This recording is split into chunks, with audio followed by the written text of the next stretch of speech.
Hello everybody and welcome to the CivFR Squadrons. We are back for the super week of the CivFR Squadrons and definitely, oh my god, we got a matchup to see today. Ulysse, the new roster coming up in this season 9, going against the big boys, or I should say the big cats from the Sphinx.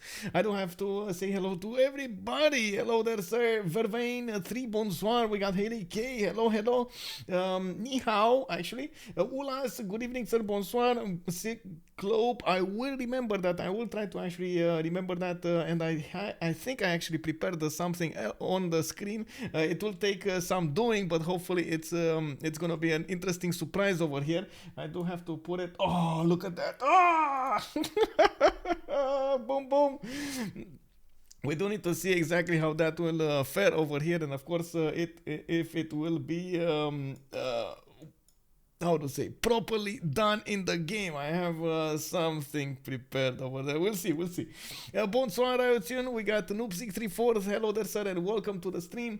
I do have to say, Alatem back. I think I actually did answer your question, but I'm gonna go for it again. Astikos, Krystanow, Riggy, and Lege will be playing today for Team Ulysse. On the other roster, on Sphinx, we do have Pompi, Bartsake, Carol Izumi. I don't know who this is, but I do know who Look Ice is.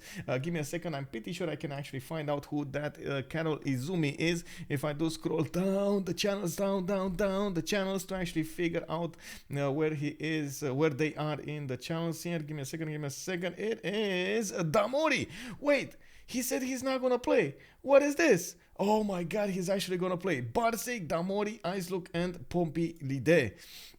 Of course, I do want to actually put on the music here. We do see and we got the map choices, but I have to finish that entry. Vis Electron, good evening, sir. Gulbeer, SRB, hello there. And I think I actually answered the question as well as Alaten Banks. Star Spanky, bună seara și bine ai venit. We got also Big Z1992, good evening, and welcome back, sir. Skitty Mike was again the first one to pick up that promotion.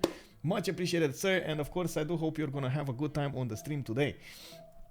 All Triangle, good evening. Hello, how are you doing, man? Check Mac Gaming was also telling us that he is gonna be lurking while working. I do hope I'm actually gonna keep up over there with how to say, with your entertainment needs, and I'm gonna manage to give everything, you know, the readout of the game, even if you don't actually watch the screen. It is gonna be a challenge. We do have also Painter Q giving us painting X is fun at all ages. Indeed, actually. Let's see what's going on over here. In the active ban phase, we do have Pangea as the map chosen for today. Of course, they did go for a few picks and bans, but we ended up on Pangea. Now in the active pool roster, well, I guess, oh my god, I did say them differently. We do have over here Canada coming up as the first ban. Can you imagine taking away Canada as the first option? Okay, I feel like it's gonna be another Khmer ban over here as well, because definitely we do have Lege on the map, and they did notice Lege is amazing with that Khmer, but I have to say, man, he's amazing with other civs as well, so it's kind of hard to actually target ban him, right? We do have Mapuche taken out, Vietnam as the third option, and 3 more choices to go. And this actually reminds me that I would really need to actually close the door before my cats just jump in. And of course, oh my, you know, it's gonna be Sphinx cats versus my cats. You never know what's gonna happen. It's gonna be maybe.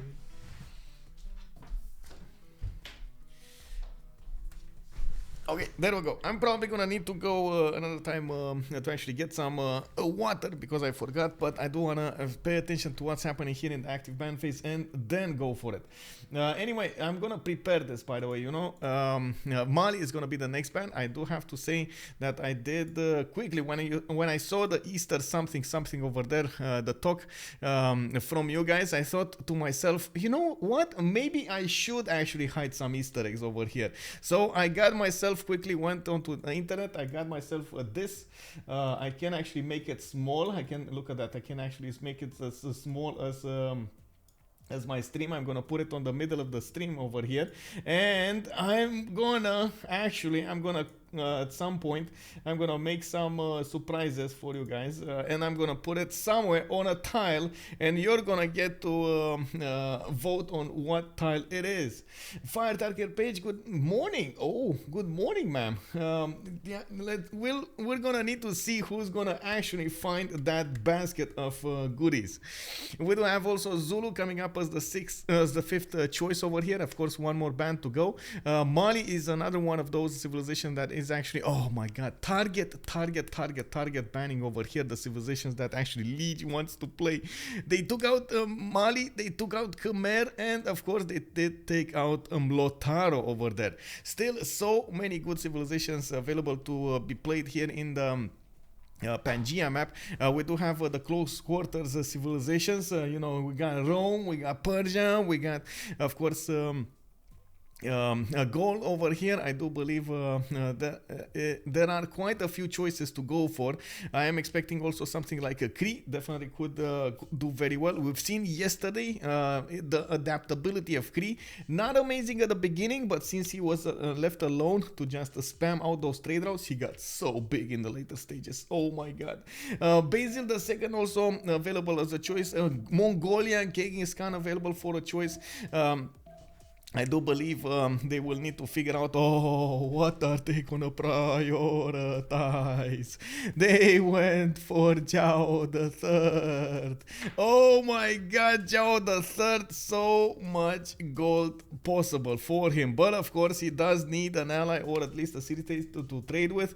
We've seen actually Zhao the Third not get those preconditions for his gold generation, and unfortunately it didn't do quite well. I do believe this time it's definitely gonna be different. We're gonna need to wait and see the map, and oh my god, Pompi went for Coupe. They didn't want to let the dynamic duo over here, Portugal with Coupe, be in the same team, and of course Pompi realized Coupe is left ripe for the picking over here, and took it as his civilization, or I should say as the Sphinx civilization. We do, oh wow. Whoa. Are they actually gonna let Coupe in? Oh my god. Greediest pig, toxic brain, good evening sir, Rafifi, bonsoir. We got Goody also in the house, hello. And Coupe just became indeed Hojo Tokimon. He got swapped around over there, and we will see Japanese boats coming up on the water over here with some electronics factory, some samurais. We need to see if Bartsake is actually gonna pick a Coupe. Man, you don't want to leave Coupe alone with Zhao the Third. Are they actually gonna try to prove to us they can hold Zhao the Third with Coupe? Oh no, oh my god, this is actually gonna be a challenge. Big challenge coming up over here. I honestly, at this point, I'm thinking to myself, like, really? You actually want to do that? Like, do you realize what happened with Barking Gang? Multiple games in a row, picked Zhao the Third and Coupe in the same team. They just, I don't know, 2,000 gold a turn. It was like a... They could afford anything, man. The like gold was hanging out the trees, was dropping from the skies. Man, you actually needed one of those protections, you know, like okay. Riggy going for Rome. Okay. Oh my god, how to say umbrellas? You needed umbrellas against that gold because it was just smashing everybody. But how did they not pick Coupe? Not believing in the Coupe, in the power of the Coupe. I don't know, man. Anyway, we do have Riggy actually going for Rome here with Zhao the Third on the same team. Japan with Norway are going to be on the other side. Interesting pick, by the way. Most of the time we do see Norway banned, not really actually getting to see it picked in the game. It does have a slow beginnings, but of course, if it does manage to get next to Portugal, man, those longboats will hurt. There was a bit of a nerf on Norway in the last BBG version. Of course, it did lose its ability to just heal on ocean water, especially since it does get to go into ocean water much earlier. So it does need to stay on the coast. we do need to see if that's actually going to be a choice here for him. Of course, the land will make, or I should say the water, will make quite a bit of an impact on their choices. Coupe gonna get banned. Il ne va pas y coupe. Wait, what? Oh my god. Kublai, yes, did get banned. We still have the Khans of Khans, but I don't know, man. After a few days ago, when we saw Khans of Khans getting smashed by Kublai China, I think Kublai Khan, the Khans of, Genghis Khan, the Khans of Khans went from top, oh my god, in the sky civilization, went like, tiny choices for the players. I mean, who wants to actually take the big Khan when he's actually so small, you know? Unbelievable, man, unbelievable. Miss Nicolette Phoenix, good evening, ma'am. We do have also, I think it was Salty. Was that Salty Capybara? Did I see her, or did you just talk? Somebody was talking about her. One of the. I know I saw something over there, but I just like. Oh yeah, it is. It is. Look at that. You can see Pompi yelling at Pompi to swap. Wait, Pompi yelling at Pompi to swap. Hey, good evening, ma'am. No problem, no problem. Wait, Pompi, can you imagine that scene over there? Yes, a big scene. We do have also Gorgo being taken out. It looks like Scythia is also going to be on the ninth choice. One more civilization to go, and that's it. Also, Toxic Brain is making a shout out to the Coupe that settled 3 tiles away from Basil on a natural wonder and rushed the Pantheon that gives 2 free warriors. Yeah. Exactly. Yeah. Man, you gotta pick that coupe, bro. We do have Aztecas, the last civilization to be banned in the game. It looks like Carol Izumi, which is Damori, I believe, going for Frederick Barbarossa over here as the first pick from the second stage. We still need to see Krystanow and Astikos pick the next ones. And we are waiting here. The chat is screaming, Genghis, Genghis, Genghis.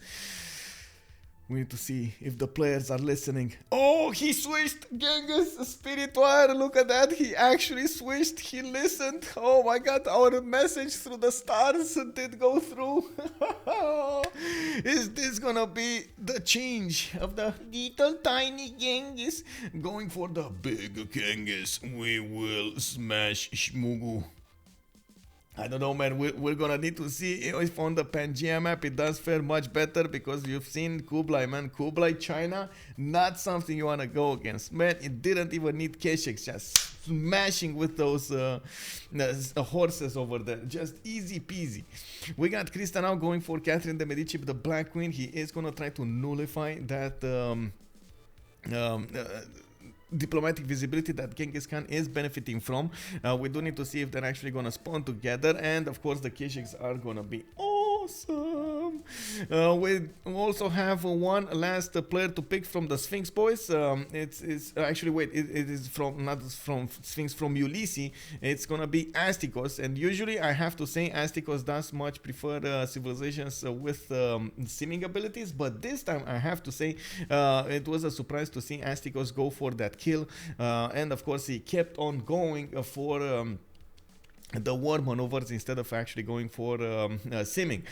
He did that very well, both in the both eras, of course with the tanks later, and the beginning with the horses, and I do believe he actually simmed between that very, very good for the map that he was on. I have to say this, man, it wasn't that powerful as a map. Anyway, we do have, as you can see over here on their side, Portugal with a lot of gold potential, Rome with very good flexibility, Catherine de Medici very good, usually to actually, well, I would say not very good, mediocre to good. I would say it's on that level, but it definitely can do quite well in the later stages with the free spy, with the Corsair timing, with the Guard Imperial. It does have a powerful timing in the industrial era. Astikos is going to actually pick Cleopatra, and boom, right after that, Ulysse is saying, you know what, I'm just going to sit in the tundra, I'm going to do my works, I'm going to write some books, and I'm going to play some songs, and you know what, I'm going to get the culture victory. Well, we do need to see if Peter is actually going to get that opportunity today, of course, with Ulysse being the last one here. I'm actually curious if he's gonna switch Peter with a top tier slot here. Of course, it's much better to actually go if you're gonna prioritize going for the works, for the wonders. You've seen how much importance it does make to have a higher slot. It does look like indeed Bartsake is gonna be the one with Peter here. We got Damori going for Hojo Tokyo. He does like his boats, his of course naval gameplay. It looks like Riggy is gonna be on Portugal, Lege on Rome. We got Pompi on Genghis Khan's, the Khans of Khans. We got Krystanow on Catherine de Medici, Astikos on Cleopatra, Ulysse on Harald Hardrada. I'm sorry, you know, I have to say this as a disclaimer. I'm doing the voices and sounds and everything just for dramatic purposes. They are not actually a reproduction of or a viable reproduction of the choices of the players in the game. It is just me making, you know, some entertainment value over here for my stream. I also want to say, until we're actually going to see Genghis Khan big again, we're going to see those muscles grow, I have to talk in a high-pitched voice about him. Like whenever I'm going to talk about Genghis Khan, or I'm going to try to reproduce Genghis Khan, right now is feeling like, you know what? I'm gonna talk like this when I talk like Genghis Khan, because you know the Genghis Khan does not actually is not a big man. Because I mean, you've seen last time he got smashed by Kublai China, like really, bro. Oh no. Anyway, definitely we do need to see if Genghis Khan is gonna be much better this time. Lubin Khan, good evening, sir. Good evening. And indeed, it is the small Khan. It is the small Khan. I know, can you imagine that, man? Unbelievable. Anyway, we're going into the lobby here. Lubin Khan, you can actually see the players on the left, on the right. Astikos, Lege, Krystanow, Riggy. On Ulysse, we got on Team Sphinx, Bartsake with Damori, with Pompi and Luc. IceLuc, I mean.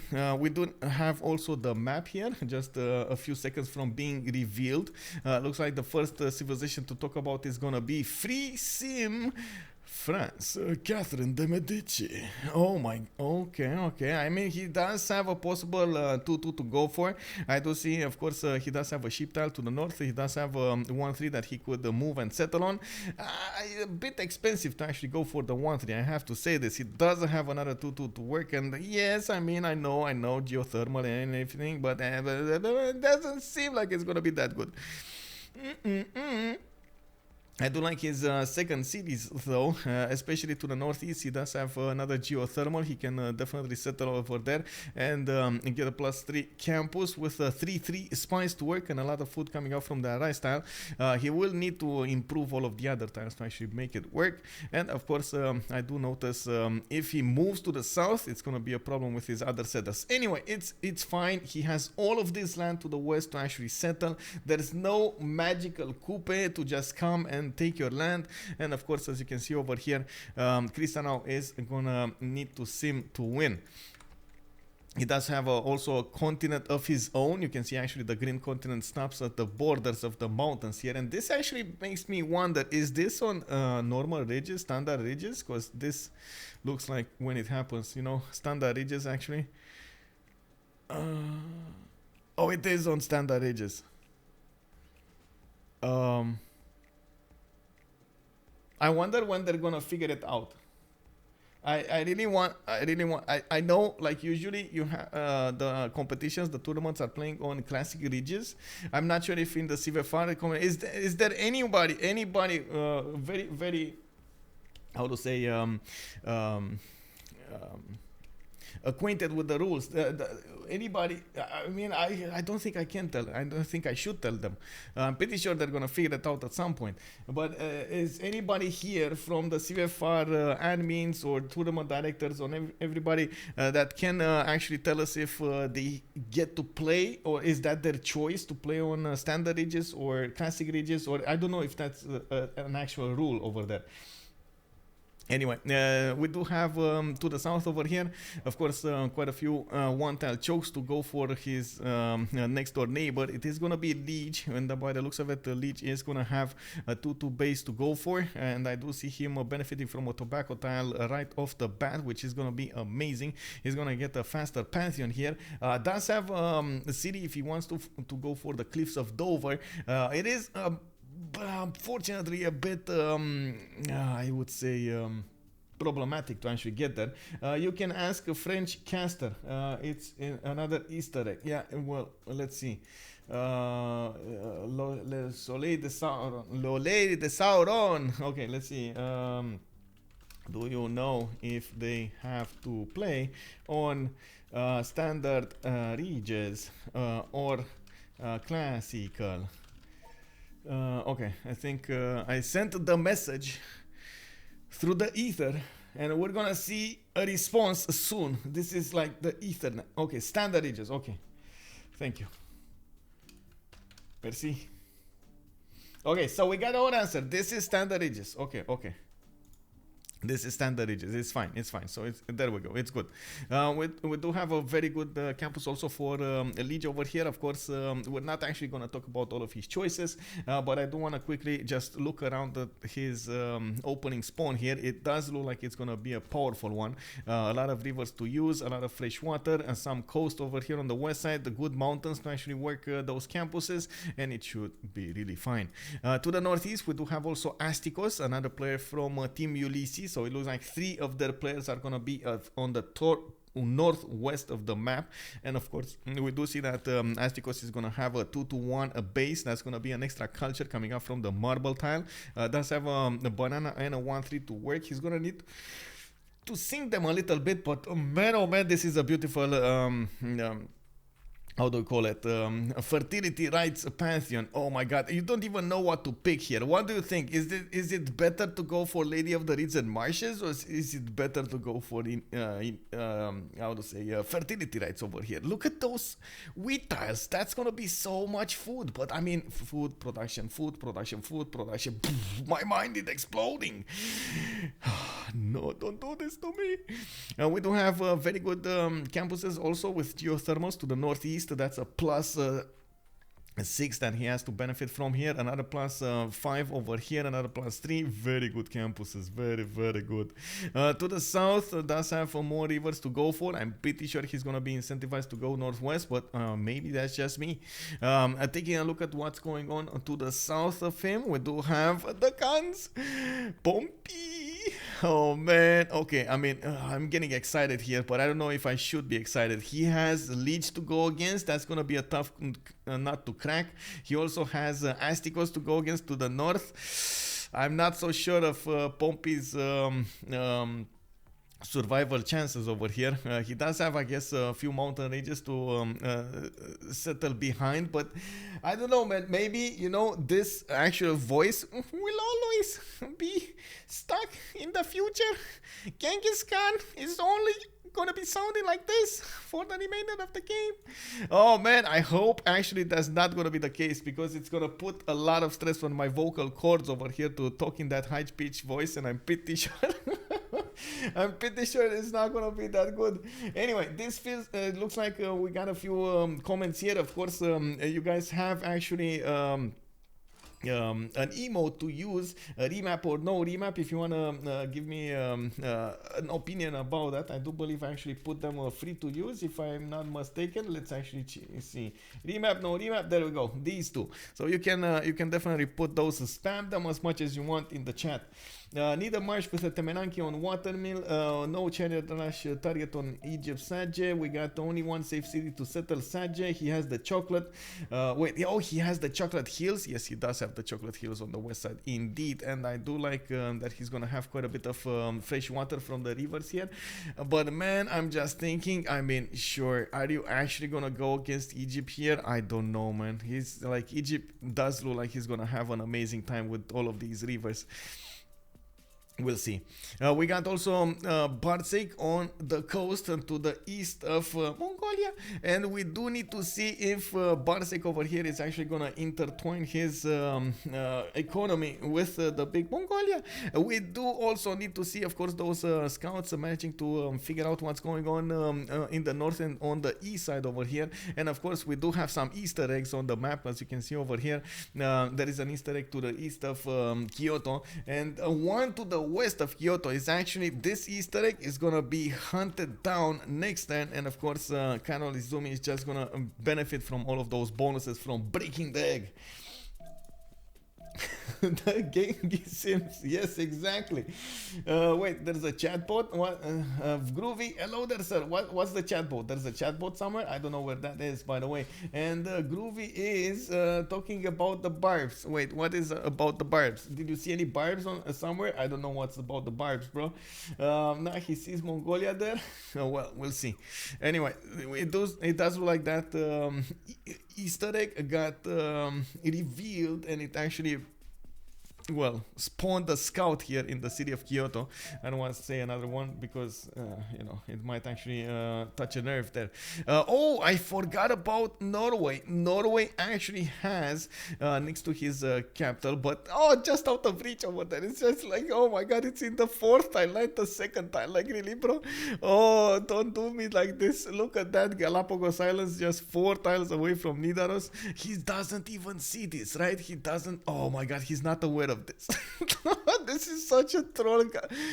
Oh man, this is an Easter egg. This is an Easter egg, man. Galapagos Islands Easter egg for Norway. He's gonna need to actually make it work. Get a lot of culture. Get your city as big as possible to actually get those tiles that you're never gonna work.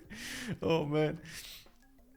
We do have him pumping out, etc. Looks like we're turn 7. I need to actually get this faster. IceLuc is gonna have a bit of a coast and a few reef tiles to work, which are gonna be good for his how do you call it? For his campus. I do notice he doesn't have an easy way to actually put down his holy site over here for a +3. He could actually put it on the horse tile to the north, but it will actually make a challenge for him to put everything else. So I'm pretty sure he's not gonna do that. He would need granary, or he would need mining to actually get away that forest or the wheat tile to the south. Taking a look at Portugal, he's gonna be all alone on the east side over here, and I think this is why they're gonna remap this. Portugal next to Russia. Oh my god, what is this Russia spawn? 1, 2, 3, 4, 5 silver in the capital. Alu for real, bro. With deer, with 2 1 4 deer tiles, sheep tiles. I mean, go with Temenanki, bro. Woo woo, we're gonna party. And you can imagine he's gonna have a lot of gold to go for this. They're gonna be very happy. But I think, again, Riggy being all alone on the east side, maybe that is actually gonna put him tilt the balance of power towards the remapping this. We're gonna need to see. We're gonna need to see. Like this, man. Wait, actually, Pio Tahi for Portugal. This is the moment we're gonna find out. Are they gonna have deep voices, or are they gonna have high-pitched ones? Better balance remaps. Oh man, bro, like Groovy, man. I don't know if I told you, but there were so many people yesterday asking about you here in the chat because of your clipping skills, man. Oh my god, quite a few things over there missed. Also, Ms. Nicolette Phoenix is telling us what is that laughing out over here. Hello there, DC07. Good evening, sir. Salud, salud. Also, Master Diaz. Good evening. Religious Idols. Russia. Wait, did they actually? Yeah, they did go for. Somebody did, but I didn't actually see who. They did go for the remap here. There was somebody, Tonton Tuan, thank you very much for the follow, sir, and I think I actually missed one. Ahi Ilial, thank you very much for the follows, guys. I do hope you're gonna enjoy in the stream. The Sky Turns Gravy. Has there ever been a suspected proven case of stream when you casted? We did have, well, not really a suspected one, but we did have a player from the CWC asking his viewers information about my stream while he was live in a game. So yeah, that was one of the proven cases. Other than that, usually my tempo is quite fast, and at the same time I do get a lot of information, as much information as I possibly can, so it's kind of hard to follow me and do your game at the same time, and I do believe there is a small, not a big one, but there is a small how to say, desync between the actual game and of course the stream. More small one, maybe like 30 seconds, 1 minute, and actually that makes so much difference, right? Colophonius, guten Abend. Oh my god, oh my god, I feel like asking you more information about something, but I need to keep my mouth shut.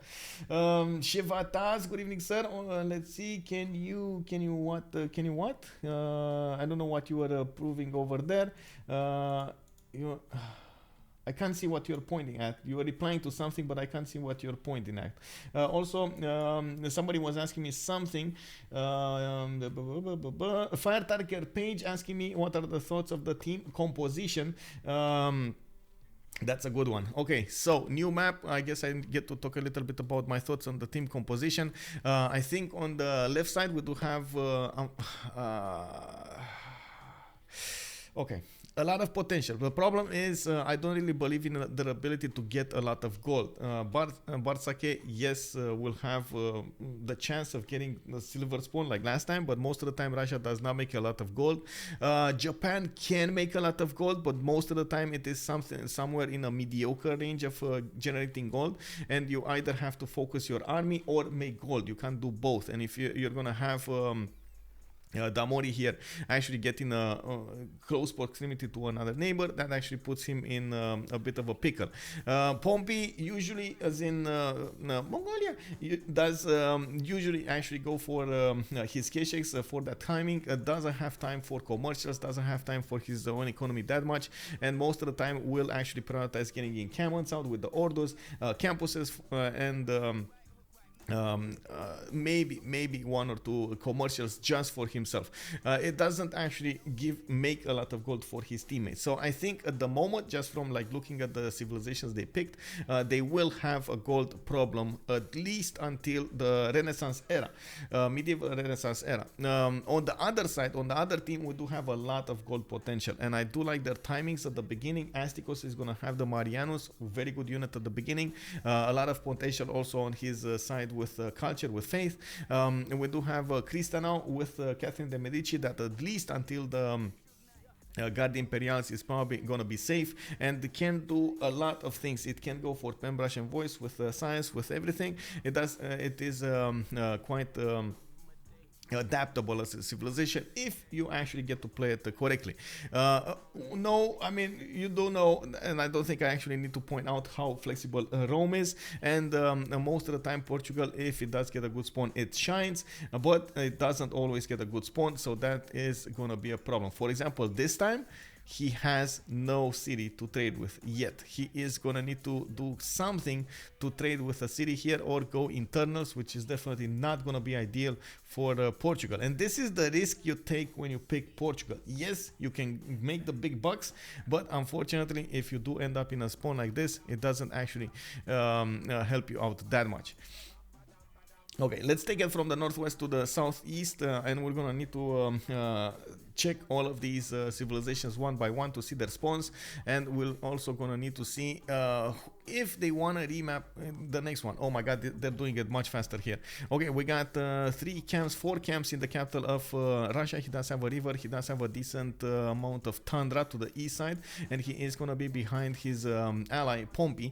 I do see Mongolia. It's gonna be with a scout coming up in 2 turns. It does look like he's gonna have some sheep tiles to work in the north, a +4 oh my god, a +5 campus in the capital with another +4 over here for his second city. Very oh my god, this is amazing land for Mongolia, by the way. Does he have anybody to go against? Oh my god, Mongolia might actually turn into Mongolia when we're gonna see him pounce on Egypt over here. Egypt to the south is definitely 100%, 200%. Man, he's not gonna be at the same level as science. If we're gonna see Mongolia go for campuses first, it's just gonna be amazing. We do have Raketet over here with builders coming up in 3. Does seem like did they vote in penetrable ridges? No, it's standard. It's standard. I checked. Yes, I checked. We do have the builder coming up in 2. He is gonna try to get those sheeps out. Looks like Groovy is already making faces here over in the chat. We do need to see also. Let's see what kind of ridges. I did see Egypt has some decent mountains to hold choke points. I mean, do you really think you can actually hold Keshegs when they come? I don't know, bro. I mean, he's just gonna take Aguana and gonna go through this side, you know, totally ignore this side. But anyway, we're gonna need to see if he's actually even gonna attack. That's something that, of course, is gonna be a player's choice. We do also have on the east side over here Bartsake, and this is actually, oh my god, wait. Did anybody here, stream chat, I am searching for your wisdom and attention on the screen over here. Did you notice who used the remap token? Was it Ulysse or was it Sphinx? I think it was Ulysse. Just by judging for the map, Portugal was in a 1 versus 3 situation. I think it was Ulysse, but that's just my feeling, is not my actual knowledge. Does anybody know that? Who remapped the first one? Sphinx? Oh no! Oh my god, no!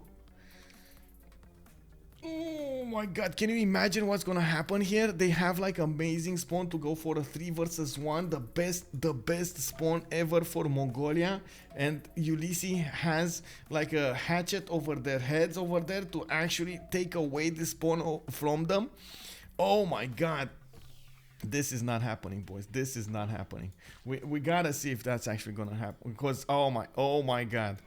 We do have as you can see, Japan with already vision, or will have the vision on Astikos. Both of those are actually gonna need to cross the hills over here, and they're gonna see each other. There is an Easter egg next to the mountains, and of course Astikos is gonna try to go for it. There's no movement, not enough movement for oh my god, they're actually gonna go they're gonna go around each other? Like, really? Is this gonna happen?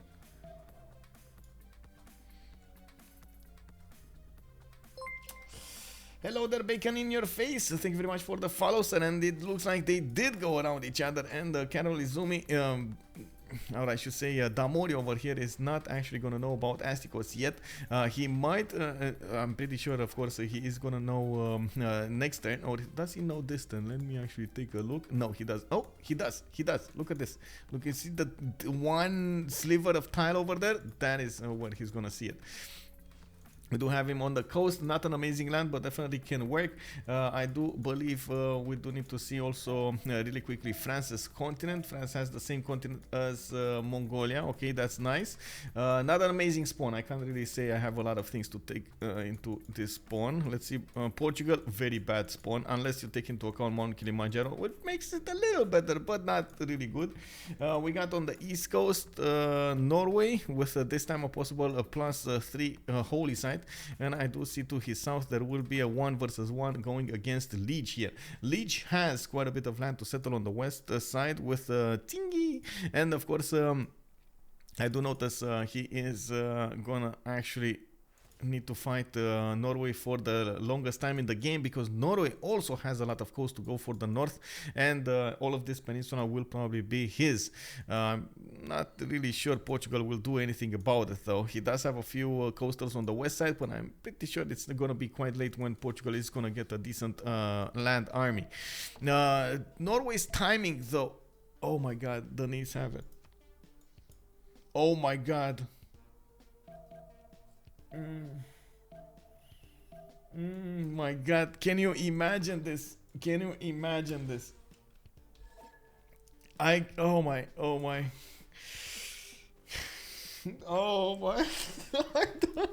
like, this is gonna be the abusing of Astikos in this game. He's gonna have so many challenges throughout this game that I don't even want to imagine being his shoes right now.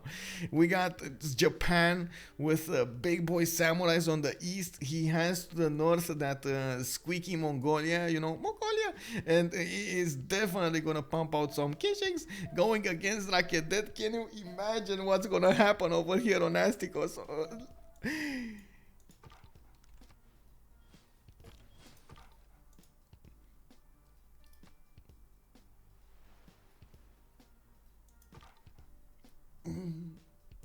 France continent, yes sir. France's continent is the white one, and everything on the white one, of course, will be in range of those Garde Imperials. There's, I guess, Japan. There's Mongolia. It's a good continent. It's actually a good continent. Can't really say that many bad things about it. I'm waiting to see what's gonna happen here. This scout of Damori can actually go across that 1-3. There is a possibility for him to actually last move, first move, but of course I don't actually.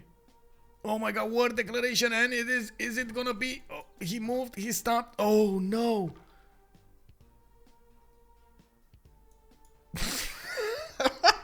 Oh my god, the moves, the power moves, the big brain moves coming up from Astikos. The thing is, he cannot settle there. Like, there was a possibility, a half-second possibility over there for Damori to actually go and take away that settler.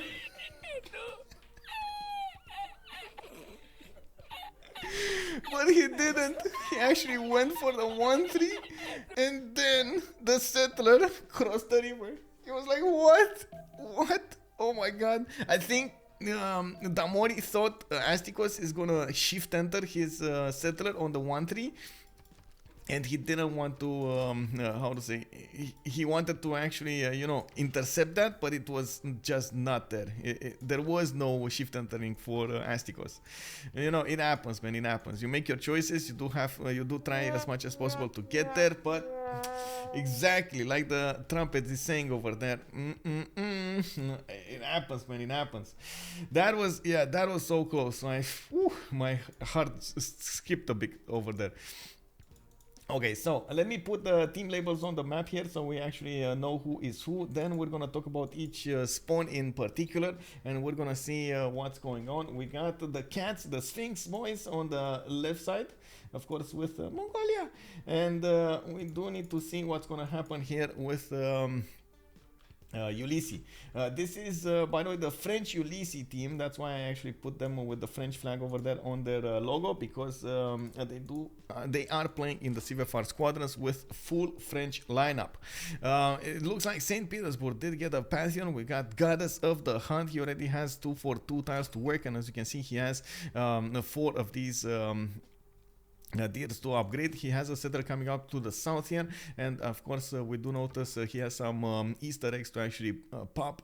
One over here to the west, actually 2 over here to the west side, and I'm pretty sure he's gonna have some in the southeast. Did manage to get 2 builders, and you do see that he's trying to upgrade his tiles as fast as possible for that extra production. Does have access to an iron tile to the south. His horses are gonna be 4 tiles away from the capital. Not an easy reach, but he needs to get another city there.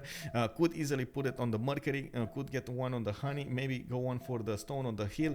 It does matter exactly how he's gonna how to say, spread out his cities. To the south, we did have Mongolia go for Karakorum. Of course, you do see the settlers coming up in 2 turns. He already has a second city here, Aksu, and by the looks of it, he is gonna have a +4. Wait, why did he go for the? I mean, sure, okay, not +5. You want a +4? Okay, bro, you want a +4? Okay, you're gonna have it. We got, of course. Settler that geothermal underneath his capital, but I don't think he actually went for animal husbandry, so maybe he just didn't want to wait for it and put down the campuses as fast as possible, going for that how to say, easy production. We do need to see him also discover his opponent, and of course the way to his opponent, since we do have Astikos going to the north at the moment. They did not see each other. I do notice Astikos did go a little bit to the northwest, while we do have Mongolia directly north. Egypt over here to the south is gonna need to defend against both Mongolia and Japan. I also noticed we do have iron tile in the capital of Karakorum. We also have in Aksu nothing. By the way, there's nothing over here. Oh my god, where are the horses? We need to see the horses. Okay, still in the capital, 3 tiles away, expensive but can work. Can get a settler there on the 2-2 stone tile, and of course benefit from that horse quite early. I do notice we got Egypt here with 2 tiles upgraded. He is going to have iron in the capital with a horse tile in the second city. He's going for the south here. Still no pantheon from him. And Astikos is going to pop some of these Easter eggs and at the same time get some extra culture from the amber tile. One big thing about what's going to happen here on the east side over here, you do see that Damori noticed he has Zangi Dangxia to the north of his empire. Shizuoka got placed right next to it. He bought 1 tile over there. He's gonna get merchants. He's gonna get general points. Very good tile to use. And we do have another Easter egg popped over here. Looks like Astikos just got the relic. Very nice, very nice. Easy peasy faith generation, but I do have to say this is actually after he put on the +1 faith card, and it's yeah, I mean, he could have definitely used a production one instead, but whatever, you know, it happens, and you can't really you don't wanna give away that relic bonus. We do have also Damori over here with another settler, possible settler to the south, where he does have another one of these Easter eggs with a +4 harbor. Could go for an easy peasy +4 campus next to that reef tile. I was actually surprised we didn't see him put that city on the march over here, but I guess the idea was if there is Egypt so close to you, you don't really want to be so close to Egypt for that Mariano chariot timing. The Mariano chariots are extremely strong at the beginning of the game, and they will make quick work of your units. Basically, their early crossbows over there, very, very strong. As you can see over here, Karol Izumi, or I should say, Damori is gonna try as much as possible to stay away for the beginning.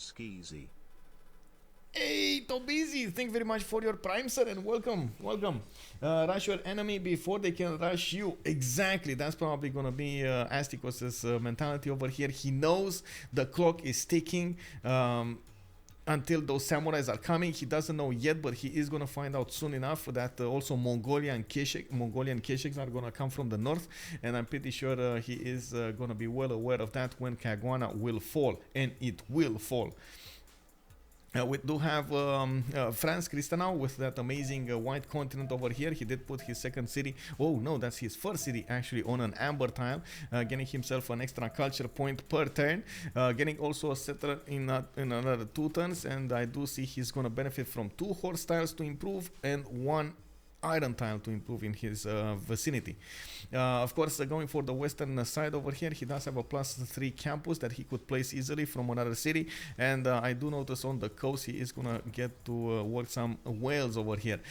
This actually is a bit surprising that he went for the city of Marseille instead of going for the west. I think the only reason he did this is that Portugal is gonna get city connection to him, like he's gonna get a water connection to him, because otherwise there was nowhere for this trader to actually go.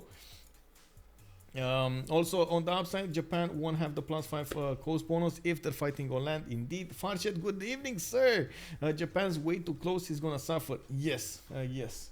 Russia's color, it's how to say, it's Bartsake over here to the northwest. He's going for the Temple of Artemis. It is the yellow color.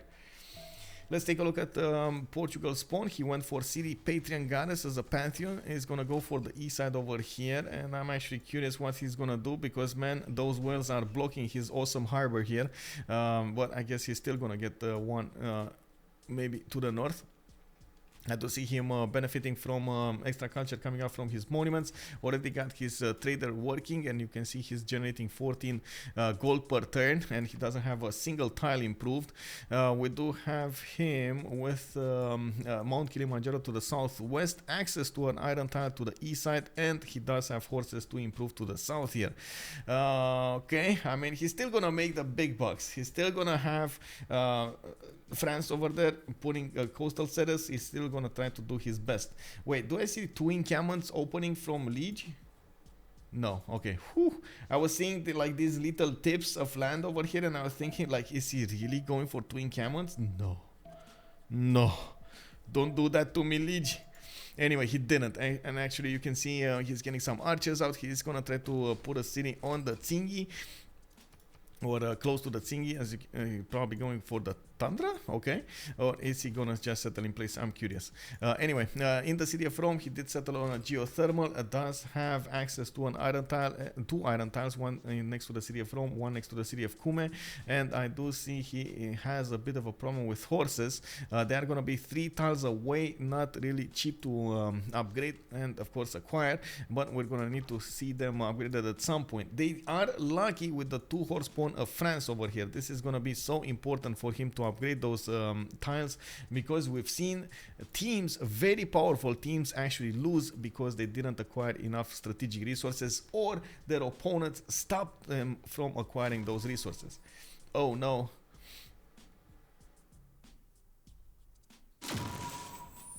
Wait, was that me?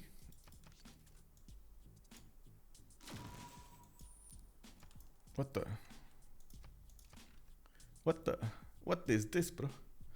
Give me a second.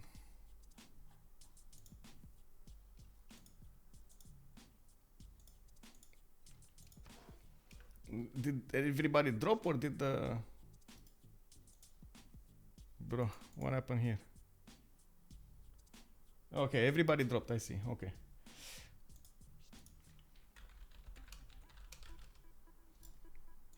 You see, Distoria is back in the lobby as well.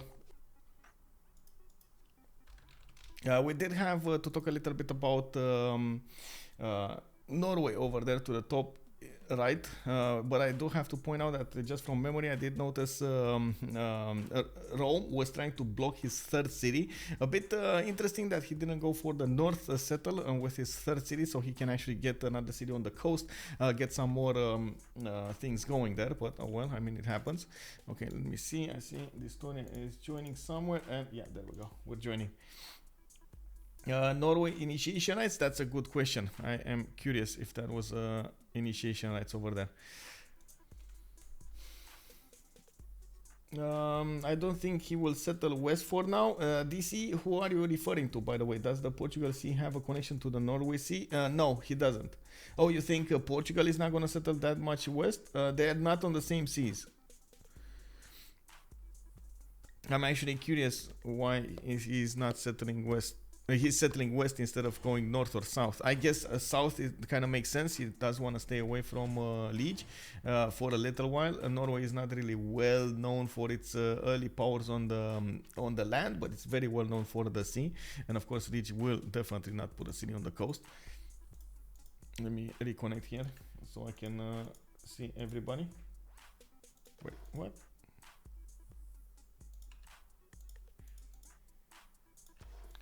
What the F, bro? Let me make one lobby for myself. Private gaming. This is all about Mongolia.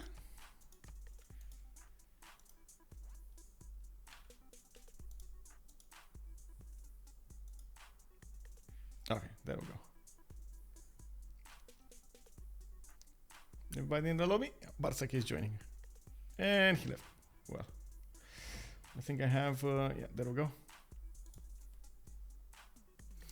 They just don't know yet if that coast is completely safe. Yeah, they do need a lot more scouting. This is quite early in the game. They don't have a lot of scouting done. I don't know what happened. We're gonna need to see. Sorry, I don't know what happened with what's going on here. Okay. Oh, this is a good moment for me to actually go and get water. Give me a second.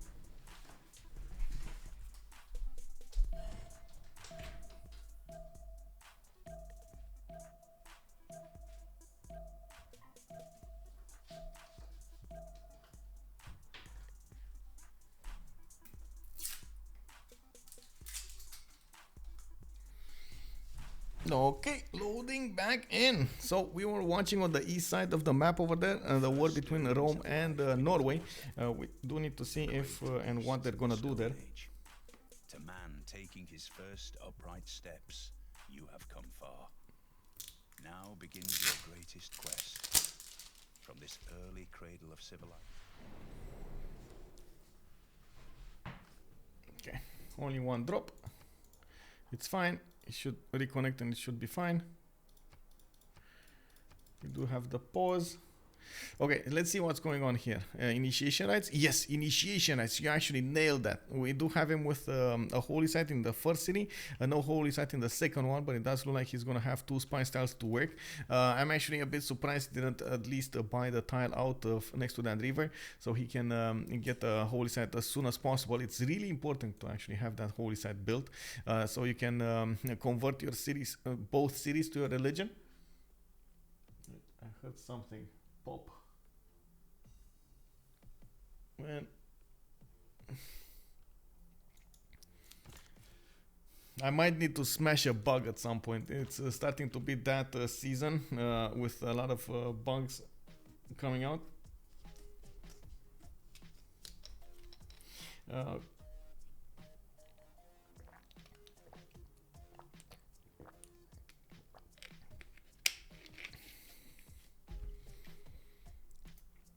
Okay, so Sphinx, Ulysse, yes. Let's see if we can put the prediction, because we actually finished talking about each of the spawns here. Let's start the prediction up and we'll see how this will go. Ulysse versus Sphinx. Okay, submission period 30 minutes. Let's go. You guys have the chance of winning more channel points, of course, actually using them to do different things on the channel, including making some powerful noises over here or making me do stuff. If you correctly predict the outcome of the game, on one side we got Team Ulysse with Astikos, Krystanow, Lege and Riggy. On the other side we got IceLuc, Pompi, Bartsake and Damori playing today for Sphinx. This is a new lineup for Ulysse. They have been playing for a few weeks now, and of course we do need to see how they're gonna actually get to cooperate with each other. It's very important for a team to actually coordinate in the long term and try to figure out exactly how and what their players want to do. A bit different actually happening than, for example, in the Russian league, when we heard Kacheka talk a little bit about this, and he did say that the Russian league just doesn't like stable teams. They want to, you know, be extremely chaotic and try to figure out and try to change the lineup from a season to another. Good evening, so happy and welcome, sir. Also, I do want to take this moment to give a big shout out to the CWC, starting up, of course, with the games tomorrow morning. Duhanza versus Baby Bus will be the first one at 10 a.m. GMT, and then we're going to start up the whole weekend with another 3 games during the evening, another 2 on Saturday, and another 2 on Sunday. You can find all of the information on the Civ6 World Cup website, and of course you do already have the casters assigned to the games. When you open up the game, you should have all of the information over there, including even the chat of the streams. Wait, smash? I need smash?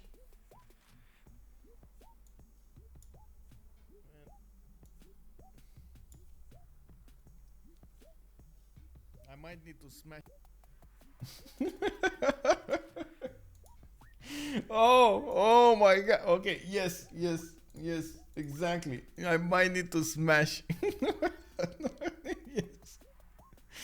Okay, let's see how this is gonna develop over here. I don't want to notice if there we go. Mongolia got discovered by Egypt. On the west side, of course, we do have 3 cities Mongolia, 3 cities Russia, 5 turns until Temple of Artemis is gonna be finished. Multiple lavras are starting to come out of the Russian cities, and I do believe we're gonna start up the game. Mariano Cheret archers coming out from Rakedet, and it looks like Astikos might go on the offense over here against Japan. We do have Kyoto with another monument coming up next turn, trying to get a monument from Okayama, and he is gonna get that advantage from Zangi Dunks. Yeah, Japan here already has 14 out of 30 general points. He's just 7 turns away from, actually, no, 8 turns away from getting his general, while he is going to get also Zankian points. Or I should say the Zankian merchant, because he's going to get a great merchant points. 8 turns to go for that one as well. Increased trade route capacity plus 2 gold to that. We do have also to talk about the city states. Let's actually take a look at the gameplay of France here. What's he going to do? While we're going to talk about the city-states, we got Caguana, Antananarivo coming up for the culture benefits, Bologna, Mitla, and Anshan coming up for these scientific bonuses. It looks like Preslav with Volin and Gazargamu and Kabul are going to be coming up for the military side, and of course two of these do really come to mind, Kabul and then Gazargamu, especially with the big goal makers over here, Portugal. I'm pretty sure that Gazargamu is going to be extremely good, and also for the faith coming up for Russia. Remember, Gazargamu does give you the 10% cheaper purchase for land or combat units if you do have for each encampment district building in the city. You can imagine that it's going to be so powerful. We do have Mogadishu here with the trade benefits. Looks like Cardiff is going to be the one city-state to rule them all in the industry. And Cinguetti, a very, well, I guess a single city-state, but a very powerful one coming up for that faith. You can imagine, especially for Russia, that will manage to convert Mongolia. If he will convert Mongolia, he's going to be so happy with Cinguetti. Okay, let me actually take a look at what's going on over here. We do have the first Marian Chariot Archers coming out of the series of EWNW, and you do see that Astikos is building quite a few of them from his capital, and another one there. I'm actually curious, and I do want to check out the damage here. Look at that damage, 35 strength against the archers, man. Smash against that archer. You can see also 2 shining the warriors. This is going to be really dangerous, really fast. I do notice Damori is going to get horseback riding in 4 turns, and one of the good strategies to go against the Marianos is actually to go against them. They are much weaker on the defense. They only have 25 melee strength, and it is definitely much better to attack them. And I guess we do have a bit of time over here to actually talk a bit about what's going on. Let me actually take a look at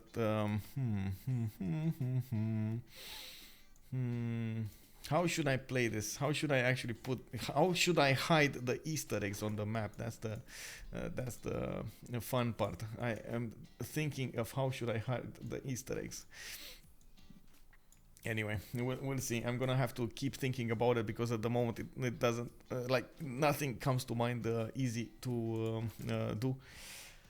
I do want to catch up with the stream chat here. Salty Capybara was saying, looks like though as if the game generated the continents map and then remembered, oh wait, I need to connect them somehow. Yes, indeed, it does look like 2 lungs over here.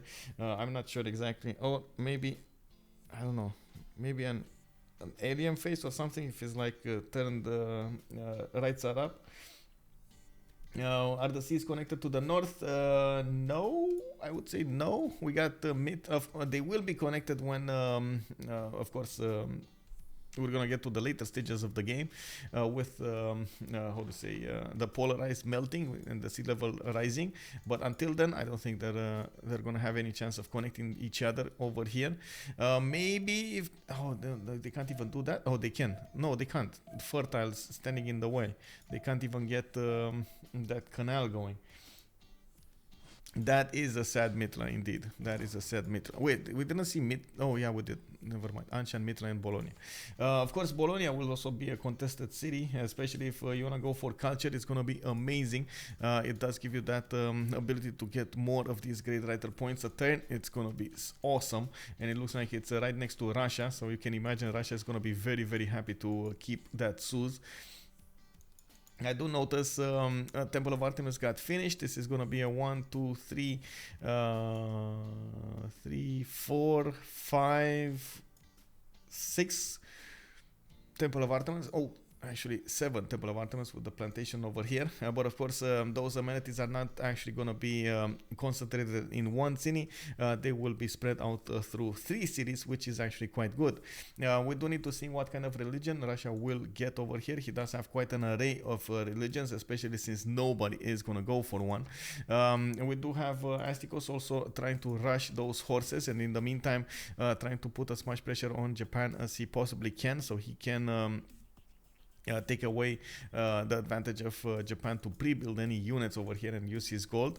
You do see those Mariano chariot archers are coming from his cities and going to the east side over here. They will cross the river. For example, this one, he just needs to cross the river. Next turn, he is definitely going to smash the warrior. Well, oh, he's not going to have enough movement, right? Because you lose movement in the hills. Let's see. Okay, there we go. Moving. Last moves. Let's see. Mariano chariot archer. This one does have enough movement. The other, this one doesn't. It only has 2 movement, and he's going to lose the movement the second he goes on the hills. Okay, let's see. The archers are not really effective against the Mariano chariot archers. They are 25 against 25, and you can see definitely when the Mariano chariot archers will shoot back, it will be catastrophic on the archer. Incroyable, as the French like to say. We do have over here another city coming up from Krystanow, going to the south between the mountains. This is actually going to be an awesome spawn for him with amber tiles, with ivory to work, 2 ivory tiles to work, and he did go for God of Open Sky as a pantheon, benefiting from that extra culture coming up on his pasture tiles. 1, 2, 3, 4, 5 pasture tiles in his first 2 cities, with quite a few others in the other cities. You can see another one here, another one here, another one here. So and that is quite a bit of culture that he could generate. I do want to see if Mongolia did get a pantheon. He did. He went for religious settlements, and he definitely is going to need to settle more cities to the south over here with very, very good ones. Actually, look at that. Amber settle. He does have another one to the west of Caguana, and then just take over Caguana, you know, make it yourself, make it your own, an incense style to settle here, and of course it can keep on going towards Kabul. I don't know who managed to get Lady of the Reeds and Marshes. God of the Forge on Egypt. Okay, God of the Forge. Let's see. First moves coming out. Astikos did wait to move on the river. And of course, you do see that he took down one of the archers of Damori. No questions asked over there. Damori did manage to get a horse, the horse in production. And of course, I do notice he just bought one. This is the moment we actually get to see the damage on return. Horses against Mariano chariot archers. They're very powerful, but when those Marianos shoot back, it's going to be a problem. And of course, that's why Astikos will try to get as many Marianos as possible. So even if he withstands a few hits from those horses, he can take them down immediately after. It's really important to not allow Japan to get to a big number of classical units, because otherwise it is going to be extremely hard, if not impossible, to actually take out his army. Of course, we do notice we do have Portugal over here with let's see, city patron goddess he did go for. Okay, so he's going to get extra production towards his first district. We got Rome on, let's see, Rome on God of Craftsman. Okay, so he's gonna get extra production, extra faith on each of these strategic resource tiles, going for encampment first, and initiation rights will be on Norway. I think I missed Japan though. Japan is gonna have God of the Sea, already getting some pearls worked. He has fish tiles over here, and it looks like France even coming from north. Oh my god, really, bro? Oh, that's unfortunate. This is like the luckiest thing ever. Can you imagine having 3 units next to a volcano, that volcano exploding, and you don't actually get hit?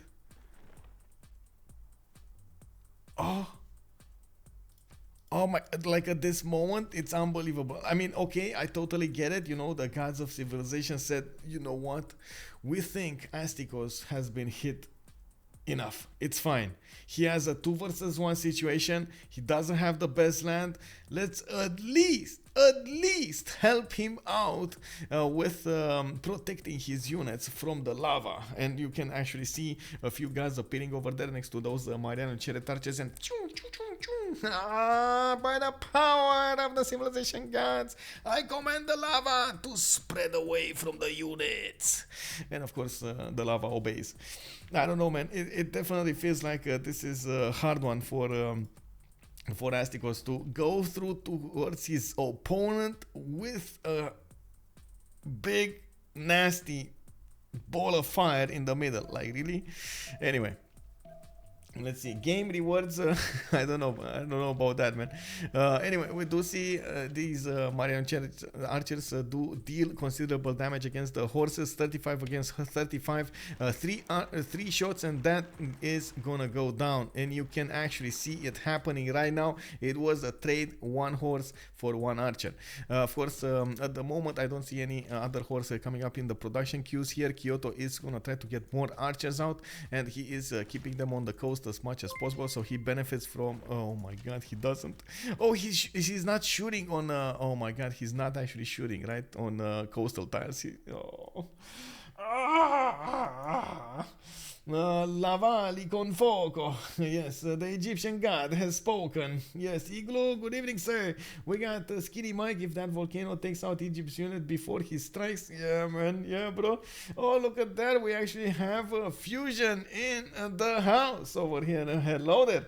In the Artemis city. Wait, you're talking about. You're talking about Russia over here. He is going for Liang in that Artemis city indeed. And he's going to go for the extra food.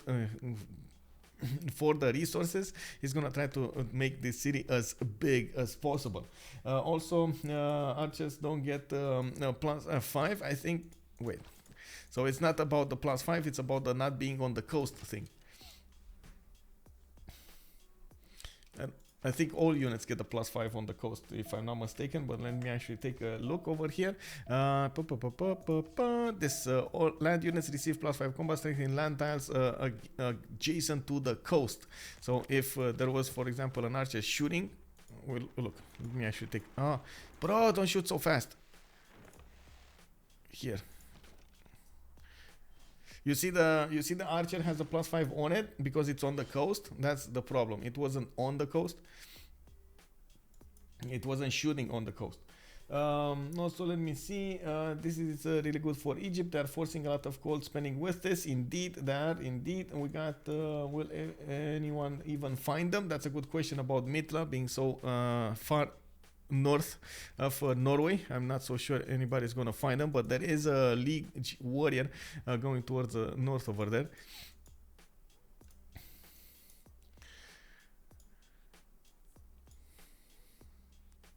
Okay, so we are just a few turns away from getting the classical era, 2 actually turns away. Let's take a look at the era score screen over here, and I do want to check if everybody's gonna get a party going, and I think so.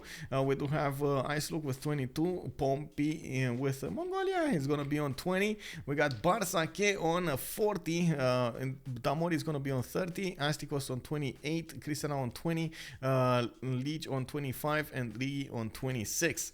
Does look like, of course, we do have Trung Track as a general coming up from Kyoto. Horseman also is going to be in production there. At the moment, there are no units that Damori can actually improve with the general here, but he is going to try to get more of these horses out as soon as possible. There is a line, as you can see, of archers trying to survive over here, and of course, Damori is trying to shoot back as hard and as fast as he possibly can against the marionette archers. He is going to do considerable damage, I would like to say, against these units, and it doesn't look like Astikos is going to be able to take out Japanese cities.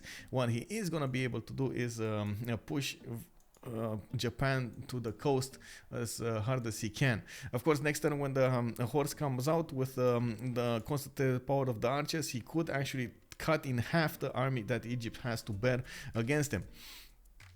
I do notice also we do have a Pompi with 15 science and 16 culture already. He's getting the settlers, and man, this is gonna be Mongolia soon. And we're definitely gonna talk in a lower tone about Mongolia than before. We do have more settlers coming out from him, and of course that amber tile is probably winking at him. We will see when and how is he actually gonna want to do his army. If he's gonna go take Kaiguana, Mogadishu, all of those choices will be important if we're gonna have Egypt over here in that 2 versus 1 situation. He did go for Moksha in the capital. He does have Magnus establishing in Axum next. And taking a look at his choices over here, settlers are gonna be the next priority. And we do have more settlers also coming out from Russia. Mr. Bubbles, hello there, sir, and good evening. Thank you very much for the follow. Okay, let's see. Horse came out, didn't actually manage to do the damage. We got an archer going to the north. Oh, and there we go. Oh my god, these moves from Astikos actually managed to help him keep one of his Marianos alive. Interesting choice. We do have quite a few more horses coming up from Shizuoka, Okayama, Kyoto. Those will smash against the Marianos. Very powerful. Let's see. Horse over here, 4 turns. Come on, you gotta start smashing, bro.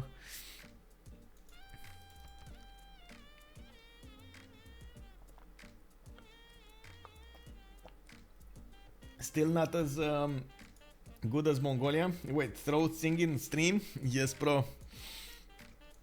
Man, that Dune sing. I don't know how many of you guys actually seen Dune. Let's actually take a look over here. Poll, a quick poll coming up over here. Did you see the new Dune movie? I don't want to spoil anything for anybody, so I'm gonna put the no spoilers with like hard uppercase letters over here. If you didn't see the movie, really quickly over here, give me a readout if you did actually see the movie, or if you don't want to see the spoiler. Even one with the no spoiler, I'm gonna not talk about it. Do you like freezing Portugal with a trade partner? Yes, I like. Is it gonna be as powerful as we expect him to be? We're gonna need to check that out. But in the meantime, we do have the war between Japan and of course Astikos here. You can see the Japanese horses are dying left, right, and center. We had a lot of archers being built and taken out. At the same time, of course, Trung Trak is gonna make his appearance and he's gonna try to help out Japan survive. It does look like more and more chariot archers are coming from the cities of Astikos, with Egypt making more horses at the same time. We do have an issue, a big issue for Damori here. Oh my god, this, can you oh my, this is a big problem for Damori, like, and for Sphinx in general. If they don't manage to survive this, this is gonna, if he doesn't manage to survive this, this is gonna be extremely problematic. Of course, there will be a moment when Mongolia will get his Kesheks, come from the north with the units and probably take out Egypt. But by then, if Astikos is managing to do the full damage against Japan, too big of a problem, man. Now let's see what's going on over here. Yes, no, yes, no. Nobody actually put into the no spoilers. Okay, it's not a big spoiler, by the way. It's not a big spoiler. I just want to point something out over there. You can't call it movie. Shami the boss. Hello there. Whoa, wait, you can't call it a movie? What do you mean? It's actually a movie. Well, I guess it's a...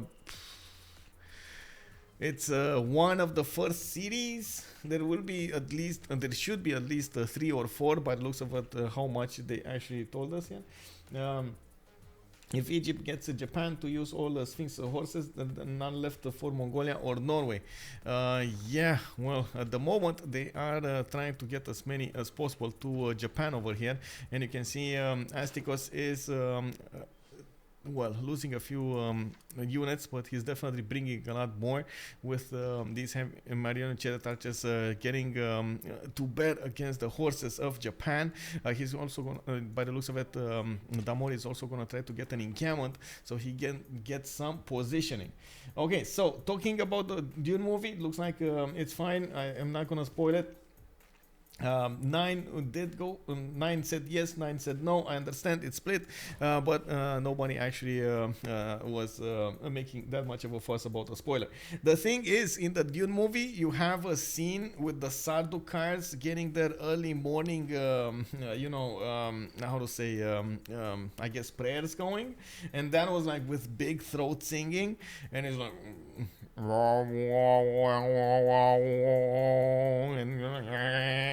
and something like that. Oh my god, bro, oh my god, those, like, that is amazing. You have to see that, you know, you have to see that scene. I'm pretty sure you can find it on YouTube. I can't really put it on the on the stream, because you can imagine it's you know, copyrighted and everything, but if you have the chance to see that movie, it is amazing. It is amazing. Also, let's see, chariot archers, the new meta. It looks like it. It looks like it. Look at this, man. Horses. Astikos pushing with his chariot archers, even managing to take down the majority of the army of Japan. And this is, like I was talking about this earlier, the whole trick of pushing with these units is to keep the Japanese army low in numbers. If you do manage to do that, you will probably win the war, but of course, distance is a problem for both of them. On one side of that river, and of course the volcano from the west side is forcing Astikos to lose a bit of movement, a bit of tempo, while Japan has a problem because he's too close for his own timing to come into effect. Azi West is also telling us Sphinx yields are scary, and also welcome sir to the stream. Let me actually take a look. Fire Tiger page was saying, give me a second, if Egypt gets Japan to use all Sphinx sources, then none left for Mongolia and Norway. I was checking that out. I guess Japan will switch to samurai at some stage. We're gonna need to see him click on that feudalism button. Indeed, it's gonna take a while until Japan is gonna get there. Okay, let's actually take a look at their golden ages, since we did switch to the classical era. IceLuc, Monumentality Golden Age on Norway. He is pushing Lugdunum right now. Oh, Lyon, where are you? We do have Lege defending with 2 warriors. He is trying, let me see, is he trying? Wait a second, Lege Masonry, he's trying to get walls up. Does he have oh my god, he doesn't have the upgrade, no legions. Does he have, he just upgraded his iron tile. It's probably a problem with iron. He does have 8 iron, oh, okay, I mean, okay, sure. We're gonna need to see if he actually has the ability. He does. Okay, there we go. Legions. Okay. Whew. He did get the legion. Okay. Lugdunum is gonna get smacked by 2 horses, and as you can see, it is under siege. There are archers that are gonna try to shoot against that Norwegian warrior to the west side, and of course, Lege and Lege did Lege. I think it's the same. I'm not sure exactly if I should call him one side or the other. I always call him Lege, and he never told me differently.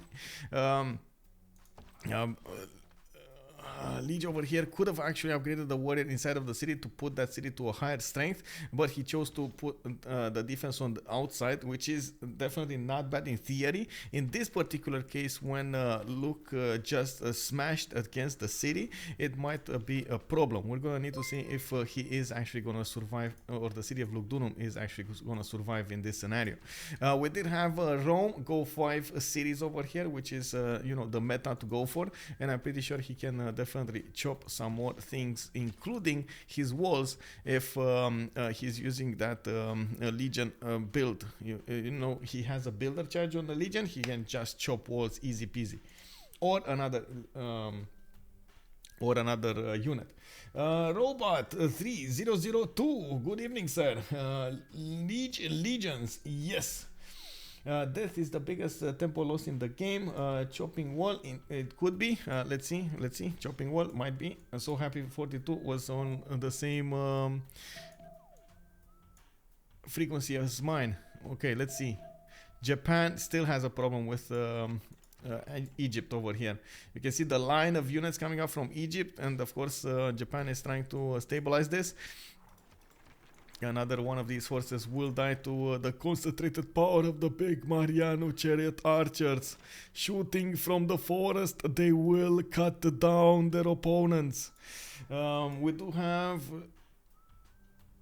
Mongolia with Penbrush and Voice Golden Age. He went for an audience chamber in Karakorum. He's putting down more campuses, another +3 over here, going for that inserts to the west side here. And I do have to point this out, by the way, amazing campus, +5 over here, +3 over there, but like all of his production is bad. He's gonna need to do something about all of this production, and I'm pretty sure he's gonna want that 1-3 tile to the south and get to improve a few of his tiles with his builders. He then managed to put down a few encampments, and he is going to start acquiring those great general points. Definitely needs a medieval general of, you know, the kind. We do have Bartsake with a monumentality golden age running on 25 faith a turn. Not really impressive, but he can definitely work with this. He did go for Judaism, feed the world with a lay ministry. Shrines and temples will provide him the extra food and housing, and then lay ministry will give you some extra adjacency to his holy sites of faith and some extra adjacency of culture to his theater squares. He's gonna go for the theater squares as soon as possible by the looks of it, and is actually even gonna get he's going Colosseum fast Colosseum, the fastest. Well, not really the fastest, because it's only turn 36. He's 4 turns away from getting an arena, and he still actually needs to put down that Colosseum. Bamboleo. Let's see. Show Rome. I will show Rome. Looks like he kept he's alive over here. Lege did manage to stabilize his defense, and those horses did just you know, run out screaming. And from the city of Lugdunum, we do have IceLuc that needs to get a lot more cities to the north, needs to start expanding as soon as possible, so he is going to be on the same level as Rome. I'm pretty sure Rome is not actually going to counterattack right now. He's probably going to want to stabilize a little bit and maybe do it later on timing. But the more he actually spends simming, it is going to be much better for him. Taking a look at, by the way, Japan over here, we do have in a pen, brush, and voice situation. He doesn't have one single district out, so that pen, brush, and voice doesn't actually give him anything. I do see he did manage to get a sword, did manage to get a few more horses in production, and has been turning those archers in his capital for some time now. Is it going to be enough to stop these Marianos, though? It does look like he is keeping up the defense. Both of them are on 3 cities. Both of them are just smashing units against each other, none of them actually making headway. It is of course much tougher and a much longer load for Astikos to move towards his opponent, but in the meantime, of course, Astikos will need to do something to be relevant in the later part of the game. Otherwise, it's just gonna be irreling Japan for nothing. Especially until those Kesheks come from the north. You can see 2, 4, 6 cities already. Mongolia. This starts to be not Mongolia. It starts to be like I was saying, Mongolia. Manners cost nothing. Could at least add a wait. Look at the gold difference. Team Sphinx with 2 navals fighting instead of gold plus 1, still no gold, and Russia monumentality gold. Yeah, well, I mean, we'll see. Trying to cover both of them. The only thing that I didn't actually want to cover here, I did notice the damage from those Norwegian horses on the city of Lugdunum wasn't enough to actually take it next turn. The city was strong enough to actually withstand the next 2 attacks at least, and he definitely would have lost at least 1 horse if he kept on attacking. So I just didn't think it is gonna be, you know, going anywhere. We do have Astikos here with a pen, brush, and voice golden age, 8 science with 18 culture, and 5 gold a turn. I do notice Krystanow is also on a pen, brush, and voice with 19 science and 24 culture, 5 a city, and looks like somebody's asking for a Lege is asking for a relobby for the next one. Also, why do you think Cleopatra went for Kyoto rather than Shizuoka? I would have thought going for Japan, of course, where he could siege, it would be easier to take. I think his whole reasoning is to just keep on attacking into Japan. He's trying to keep Japan from developing his army. And of course, we did notice earlier that France has this amazing opportunity to go with the Garde Impériale against Japan later on in the game. So maybe he is thinking that, okay, sure, he's gonna die, but at least he's gonna give the opportunity to France to come and take these cities after he's gonna die. There's like, at this point, I think there are like 0 chances of him surviving with Mongolia to the north. We got Krystanow that with that pen brush and voice going audience chamber in the city of Paris. God of Sky getting him that extra culture, and I do see he improved as many pastures as possible. Getting a few more libraries and a campus coming out from Bordeaux, +4 by the way, between the mountains and of course those two rainforest tiles. I do notice he put 2 cities on the coast on the east, and of course even Portugal did put one closer to him, so they're gonna happily trade with the coastal settlers over here. We do have Lege with a pen brush and voice. I was expecting them to actually how to say relobby here, but they didn't. Cleo Zin, thank you very much for the follow, sir. Welcome. We got Lege with engineering coming up importance, wanted drama and poetry, 5 series, managed to get a general here. That's one more general than Norway is going to benefit from. And if we take a look at the great people screen, all of the great generals of the classical era got taken. So the next one is going to be quite expensive, 75 points, and at the same time it will only give bonuses to medieval and renaissance units instead of classical medieval. Now all of these horses are not going to get that bonus. We do need to also check out on Rome here, God of Craftsman, and I do want to see if he's gonna, okay, it looks like he keeps on building an army here, and I'm thinking to myself, is this gonna be a crossbow push? Because honestly, I mean, definitely he can take out Antananarivo, right? To the west side, it's very close. It's just an arm's length away, and he can follow up attacking into Norway afterwards. It's not like Norway has a lot of science and culture to put up with that. Not to mention, you can see the production is definitely favoring Rome at this part of the game. We do have also Riggy, pen brush and voice golden age from him. Did put a city on Mount Kilimanjaro. It looks like he got the fresh water from that river, and by the looks of it, he's gonna have an amazing coffee tile. Oh my god. Such a good coffee tile. 5311. Okay, there we go. There we go. We got a relobby here.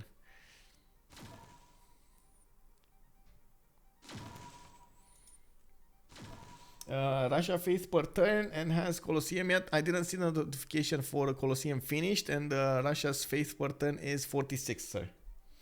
Bane, good evening. Let me actually click on buttons over here so I can get back in the game.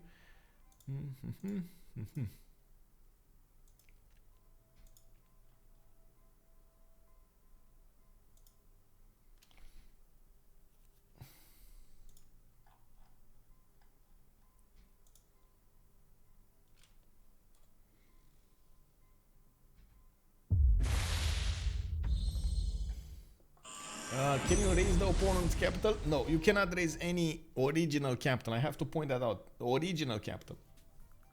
Smilik, thank you very much for the follow. And Kachika, hello there, sir. Welcome. Thank you very much for the follow. Let's see. I need to actually get the links here.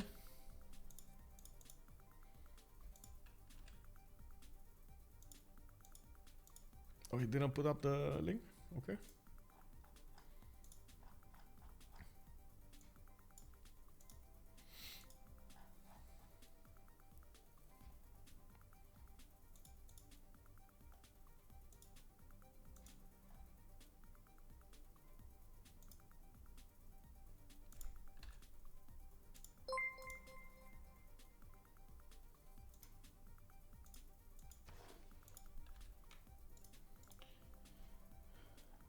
Oh, General Kenobi. Yes, Obi-Wan Kenobi. I'm trying to spam refresh on the Steam pages so I can get in. Yeah, there we go. There we go. I got in. Retrieving host information. ...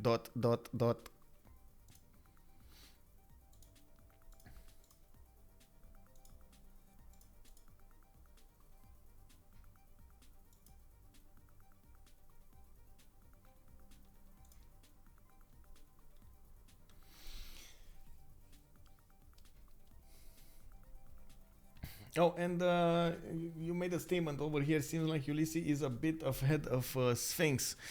I guess it depends on how you look at it, because I'm pretty sure Bartsake over there with Peter is ahead when it comes to the culture game. We're gonna need to see if there's anybody gonna be able to defend, especially since Rome will be in war with Norway. If it depends if it's gonna be a fast war or not a fast war. With Pompi getting Genghis Khan on. Cleopatra is also going to be an important part of the game if they do manage to take out one player. And of course, we're going to need to see the interaction between Krystanow, Catherine de' Medici, the Black Queen, and Genghis Khan. Both of them will have a good timing. And I should say, by the time Genghis switches his attention to Catherine de' Medici, I do believe Krystanow should have those Guard Imperial. So he should be more than able to withstand the power of the Keshiks. We do need to see exactly how that will play out during the game over here, because, you know, I mean, we're talking in ideal terms, we're not actually talking in real terms. So I do want to reserve my judgment for then. Smilik found out about Yuko's potato. Oh, much love, throw. Thank you very much, sir. I watched a lot of those games. Thank you for everything you did and still doing. Hope your streams later. Oh, thank you very much, sir. Much love, bro. And send my a big hello and hearts to Potato. Amazing job, by the way. The help that he did for us in the how to say, in the community. We're so glad to have him, by the way. So glad to have him. I hope he's gonna join us on more games. Egypt will have hard times 1 versus 2. Yes, yes. That's definitely gonna be a problem. Trojan man, hello there. Got in here, time to do the prediction. Well, we do have a few more minutes. Looks like there's an 84% chance. Oh my god, 84% chance that Ulysse will win. 16% that Sphinx will win. I mean, boys, are you sure about this? I'm thinking, I mean, I know it's your points. I know I shouldn't comment on this, but now the submissions have closed, so I get to actually comment about what you did there. Are you sure about this? Are you sure? I mean, they're going to have the gold. That's a given, right? They have Portugal, free simming. They have Rome. They have Catherine de' Medici. But then Sphinx has Bartsake, 2 turns away from Colosseum, or even 1 turn away from Colosseum. Hanging Gardens, Audience Chamber, quite a bit of Tundra to settle. I don't know, bro. I don't know. Is that gonna be defended by Rome here? That's the biggest question. Of course, we still have things happening on the map with Astikos attacking Japan, trying to take out as many units as possible and putting pressure on the economy of Sphinx, while at the same time we do have from the north Mongolia gearing up his cities for the warfare against his opponent. It does look like he is going to try to do something against Caguana here. Got Shunzu as the general. We do have Pompi with 2 horses next to that city.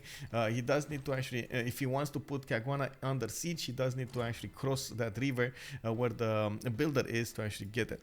But anyway, we're gonna need to see. At the moment, Caguana doesn't have that much strength. It's only 19 garrison defense strength, and those horses can definitely do a lot of damage against it.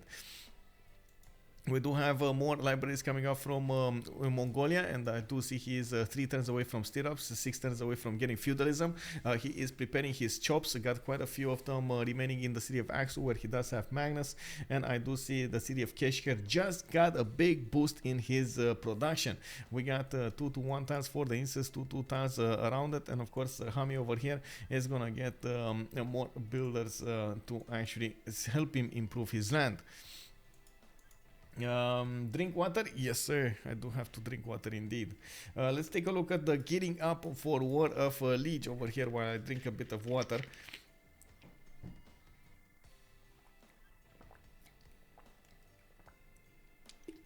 I do see at the moment it doesn't look like he's actually going to take out Antananarivo. He is going to move to the armies of Norway, while of course Norway did have a few of these archers on the defense, had a few horses as well to fight with.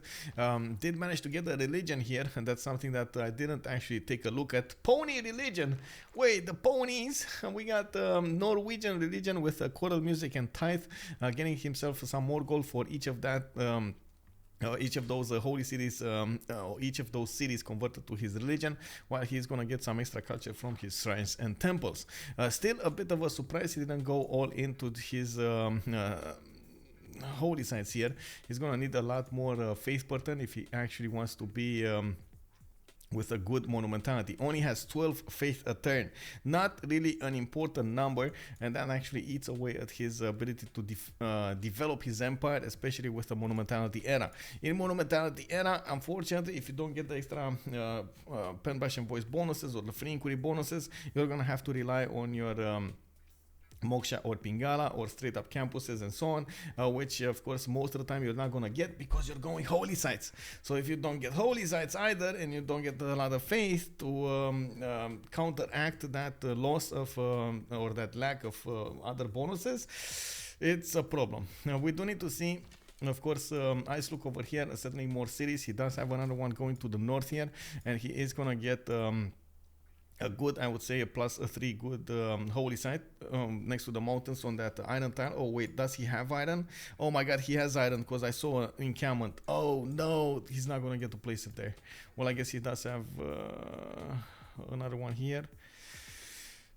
Not ideal. We do need to see him make a few more defensive units so he can withstand the upcoming attack from Rome, if Rome does decide to do this, because we do have quite a few units coming out of his cities, not to mention going on the front lines.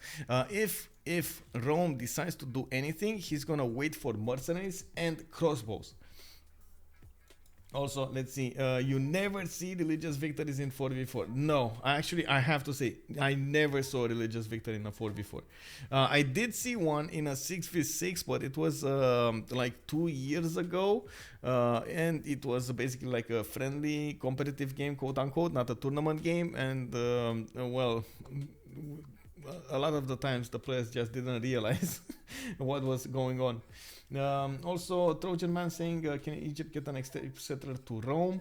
Ideally, I guess so, if you take into account that, the distance. Oh, no, sorry, no. I think no. I mean, it kind of depends, I guess, on how much he's going to be alive, but unless he goes caravels right now, he's not going to get it, right? Because shipbuilding just gives you the ability to move through the shallow water, these whitish tiles, but then you need cartography to go for the other one. You see, the all naval and embarked units can navigate ocean tiles. You need this technology to go through the ocean, and yeah, I mean, that's not going to happen. Okay, we do have, I would have to say, Japan stabilizing his defense over here, getting quite a few more horses and archers to defend himself. It does look like he's going writing feudalism in 7, so that's when he's gonna get his samurais. When he is gonna get his samurais, he's probably gonna ask his teammates for some gold. Unfortunately, if you take a look at the gold situation right now on Sphinx, it's just not there. It's not there. We got IceLuc 6 gold a turn, Pompi on 0, 7 on Bartsake, and Japan is already losing 3 gold a turn.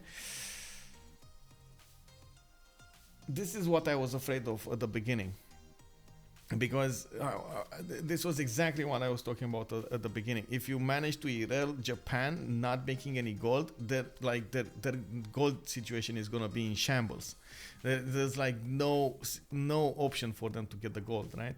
We do have Mongolia, even Mongolia being forced to put down a few of these commercials here and there. Has 2 in the build queues, Keshker and Kokekota.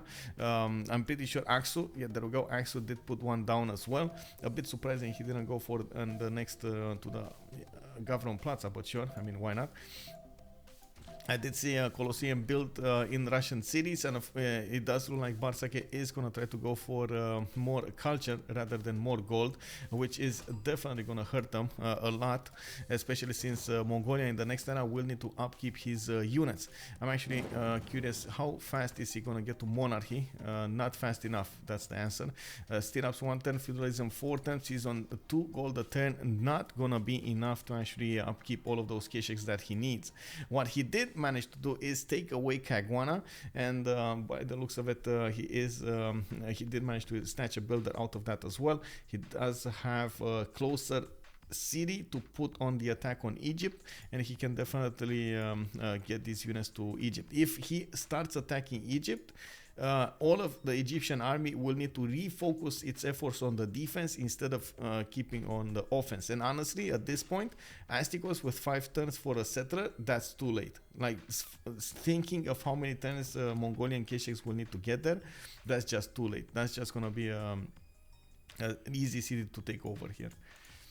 Benjamin Schroeder, good evening, sir. Also, Russia is getting scary, isn't he? 92 production already. Can Portugal kill CS and go for naval raid Japan? Wait, you mean this one? You're talking about this one?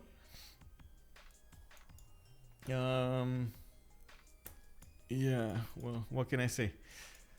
This is gonna be a problem. I'm a bit concerned about what's going on. IceLuc did try to go for some cold generation with his tithe, but he just doesn't have the cities. And we do have Lege and arriving next to his city center. You can see at the moment there's like no a defense for the city of Squadrons, unless you take into account this horse, this lonely horse, which is probably going to get attacked by multiple archers. Of course, you can see that the city of Squadrons doesn't have walls yet, and we do have another horse coming up from the north, arriving as soon as possible to the city of Squadrons, beefing that or boosting that city state, I should say, to a higher strength. The moment the Legion cannot actually power through it, but it can definitely take out a lot of and do a lot of damage on the archers. It's this maneuver is still gonna put more pressure on Norway over here and the whole Sphinx team on their gold situation, keeping as much as possible that gold away from Japan's ability to upgrade those units into samurais is gonna be the way to go here. Lege, as you can see, is trying to get behind all of this. He's sim going. He's getting Pingala assigned in Ostia, getting audience chamber in Kume. I do see him putting a few more of these upgrades for the mines, and of course he is on 17 science with 30 culture compared to IceLuc's 11 and 22. He does have 66 production though, and that's going to be massive here. Okay, there we go. We got an archer, another archer taken down. It doesn't look like at the moment IceLuc does have the ability to actually counter-attack into the legions yet. And of course, you do see that he's lacking a general, massive. Another important thing to note: the legion is already stronger than normal swords with +5. It's 40 instead of 35, and you put if you put the also the general bonus, that's a 45 strength unit against the archers, which of course you can or other units, which you can imagine it's extremely strong. You can see over here 48 against the horse 36, very problematic. Is Lege going for catapults? Yes, he is going for catapults. Has 3 of them on the coast over here.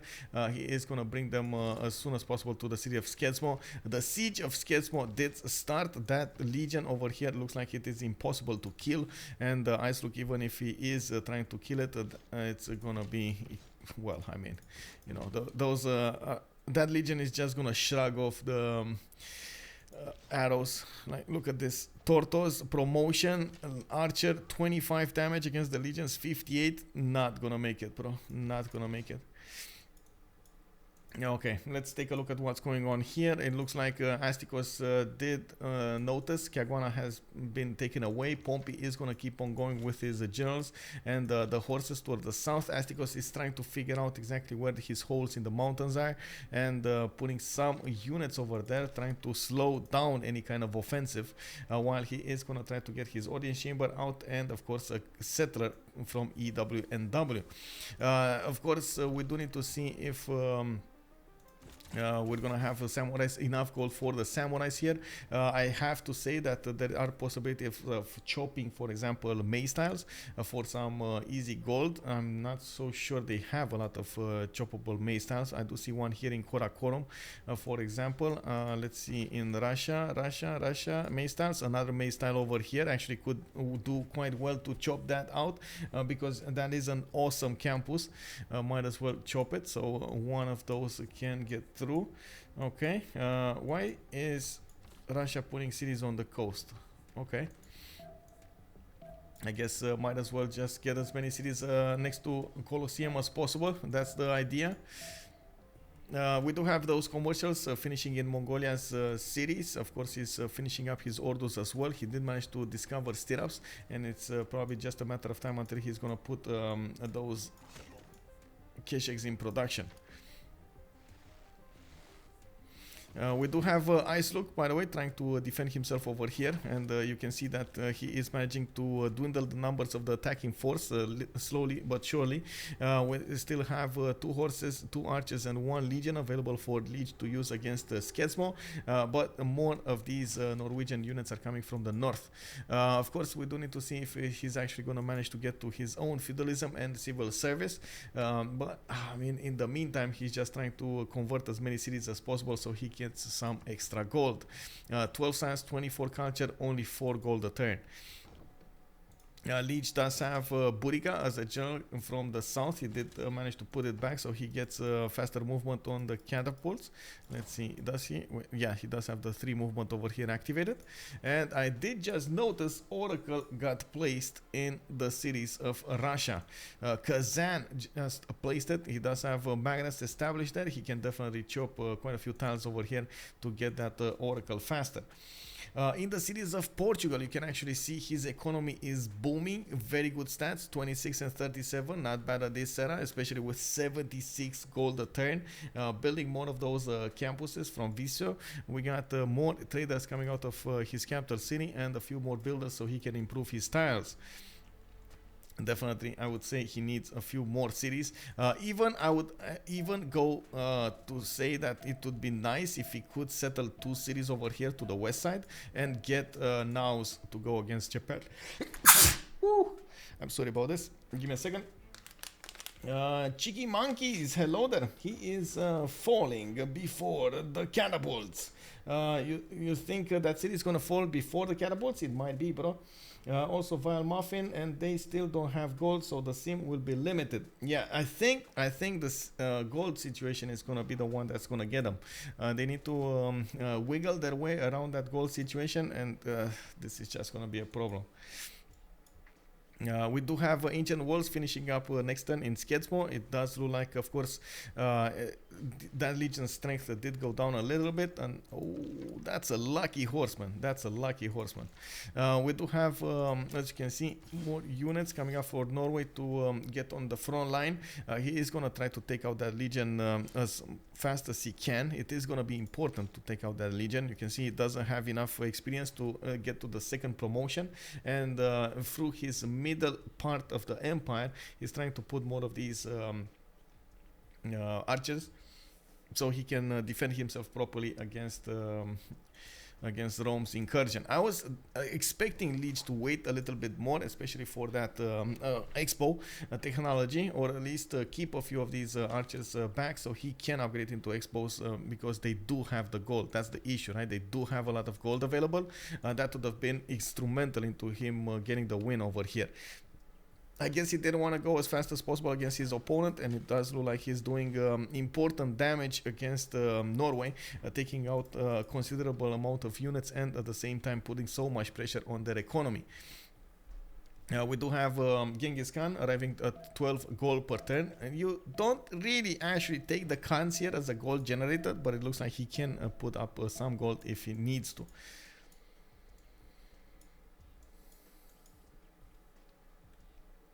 Lege, give me back my legions. Okay, so walls go up in Sketsmo. We do have the catapult arriving on the scene. It will smash that encampment silly, and you can actually see we got quite a few more units over here that are available to shoot.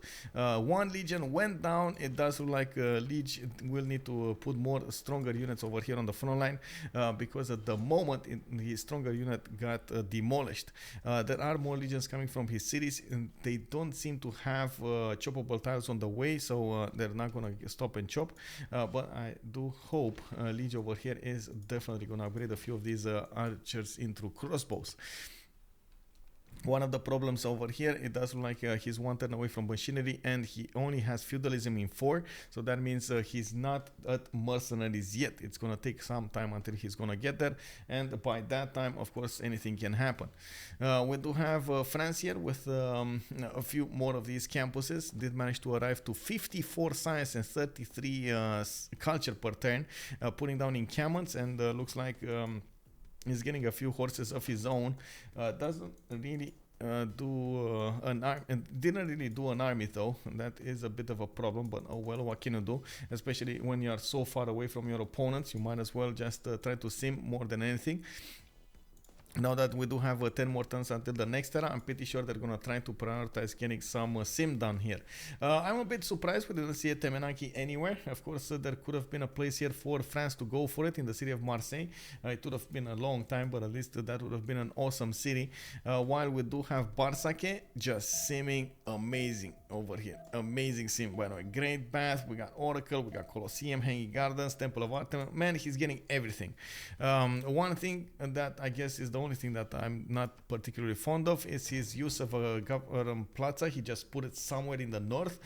Didn't quite do the adjacency around it, you know, like use more use that government plaza for more adjacency. In the meantime, as you can see, we do have more catapults arriving next to the city of Sketsmo. The defense of that encampment is taken down, and it does look like yeah, this is gonna be the turn that we might actually see Sketsmo's wall also being shattered over here. Now, while we do need to see what's gonna happen, what will Lege use to push forward with? I did manage to get that machinery upgrade, and I do also see Pompi is getting there. No, man. Oh, no Keshegs. No Keshegus Maximus. Okay, there we go. So Lege even upgrading with without mercenaries, they benefit from so much gold, by the way. So much gold. On Riggy, we got him on 92 gold a turn. Lege is on 2. Krystanow is on 27. Astikos even is on 10. After Egypt, wait, what's going on over here? Mokamega, weren't you a push to talker? Wait, I was, but then I stopped because I really enjoy actually using both hands when I want to talk about and explain something. So I got used to not pushing to talk. And also I noticed on the stream, whenever I was using push to talk, it made like a sound, which was so annoying. Looking back to my streams, I was like, oh no, did I actually put my stream up to this? Oh no, you know, through this. Oh man. Yeah, anyway. Okay, thank you. After Egypt dies, Japan and Mongolia will make gold. Let me see. Also, goodbye walls. Hakizi is calling it out. Yes, in the city of Sketsmo, you do see the walls are going down. Only 10 out of 75 HP left. And we do see Lege with so many of those archer shots taking down the units of Norway. More units are coming from his north. More units are in the production queues. He is valiantly trying to defend that city of Sketsmo.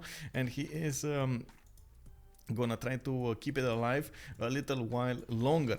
Of course, in the meantime, we are gonna need to see these players get their era score for the next golden age, and it does look like a few of them did already get close to it. We got, for example, Lege 50 out of 54, Riggy 51 out of 55, Bartsake is 72 out of 72, and I think that's actually his threshold. Yeah, that is his threshold, while Pompi is gonna be 42 out of 50. Important thing to note here, IceLuc is gonna be very far away from his golden age, and it doesn't look like he's gonna have the chance to make it there. Yeah, we do have the units of Mongolia arriving next to Egypt over here. Egypt is gonna reposition those chariot archers to face those Mongolian units. We were expecting to see Keshex much earlier, but it looks like it's going to take some time for them to actually get there. And you can see actually there's a lot of hills, a lot of forest to the south of Caguana. It's going to take so long for those units to actually move through. Of course, there was a problem with their economy. Mongolia said, okay, bro, I'm going to make the economy, putting down commercials. It slowed down everything in his empire. And of course, now we can actually see him generating a decent economy, 21, with Of course, a lot of gold potential coming out from multiple commercials put down, and of course waiting for them to be finished here. This is a +5. It should be a +5. Yeah, that is a +5. We got Urumqi with around a +2 here, and of course the markets are not built in them. We do need to also see if Japan will get his oh, wait a second, this is the turn. Oh man, let's see. Okay, and we need to see if Japan will also manage to get his samurais. I'm pretty sure he did get to samurai technology, or I should say the civic, but he doesn't have the gold. He would need 75 gold for each of these upgrades. You can see he does have 2 pre-builds, and of course he can hard build a few more. I don't see him putting it in production. He's going for a Sestra Hall. He is gonna try to counteract the Irel position that he was in the beginning with its ability to get more towards his settlers here. If he's gonna be successful, I'm not so trusting of his chances, but we're gonna need to see. Of course, at this moment it kind of feels like he should go all in back in on Egypt, try to get those samurais to work as fast as possible to attack Astikos here, get away his cities, you know. But I guess gold is too big of a problem for them. He's on a 15 gold a turn. We got Pompi on 19. Bartsake is on 0. IceLuc is on -9. A bit of a surprise here. Pompi's Keshik is actually coming up on the east side. Wait, is he actually going to go against France or take out Mogadishu, or what's going to happen here? That's another question that we need to answer. Who did manage to get what city-state? Let's keep an eye on the upcoming attack from Lege on Norway while we do check out the city-states. Bartsake keeping Bologna, one of the reasons he's making so many of those theater square points. We got Cardiff being seized soon enough, and it looks like it's going to be Astikos trying to do it. Lege does have a hold on Preslav, and it does look like he has a hold also on Volin. That's a city that gives him extra general points whenever he kills a unit. Also, it looks like Kabul is being contested over here by Amani. Damori is going to have it when that Amani is going to go in. Oh man, racing has already started outside my window. I can hear every you know, like every stop sign. There's like you know, like those cars over there. Oh man, I'm gonna, you know what I'm gonna do at some point? I'm just gonna sit outside on a bench when it's gonna be hotter, and I'm gonna try to get some pictures of the cars. We'll see exactly who is doing the racing here. Get some content for Discord, you know. Oh my God, really? Disaster strikes? I mean, man. Let's see, they can only keep one city-state, right? Have to raise the rest. Yes, they can only keep one city-state. You're correct. And of course, he already kept one. He already kept Kagwana. This is just not going to be his. I'm not sure what he wants to do with it, because it's nobody's city right now. It's just, there's just a bunch of envoys being plugged into it. I do see they're actually benefiting more on it than their opponents. But oh well, we'll see.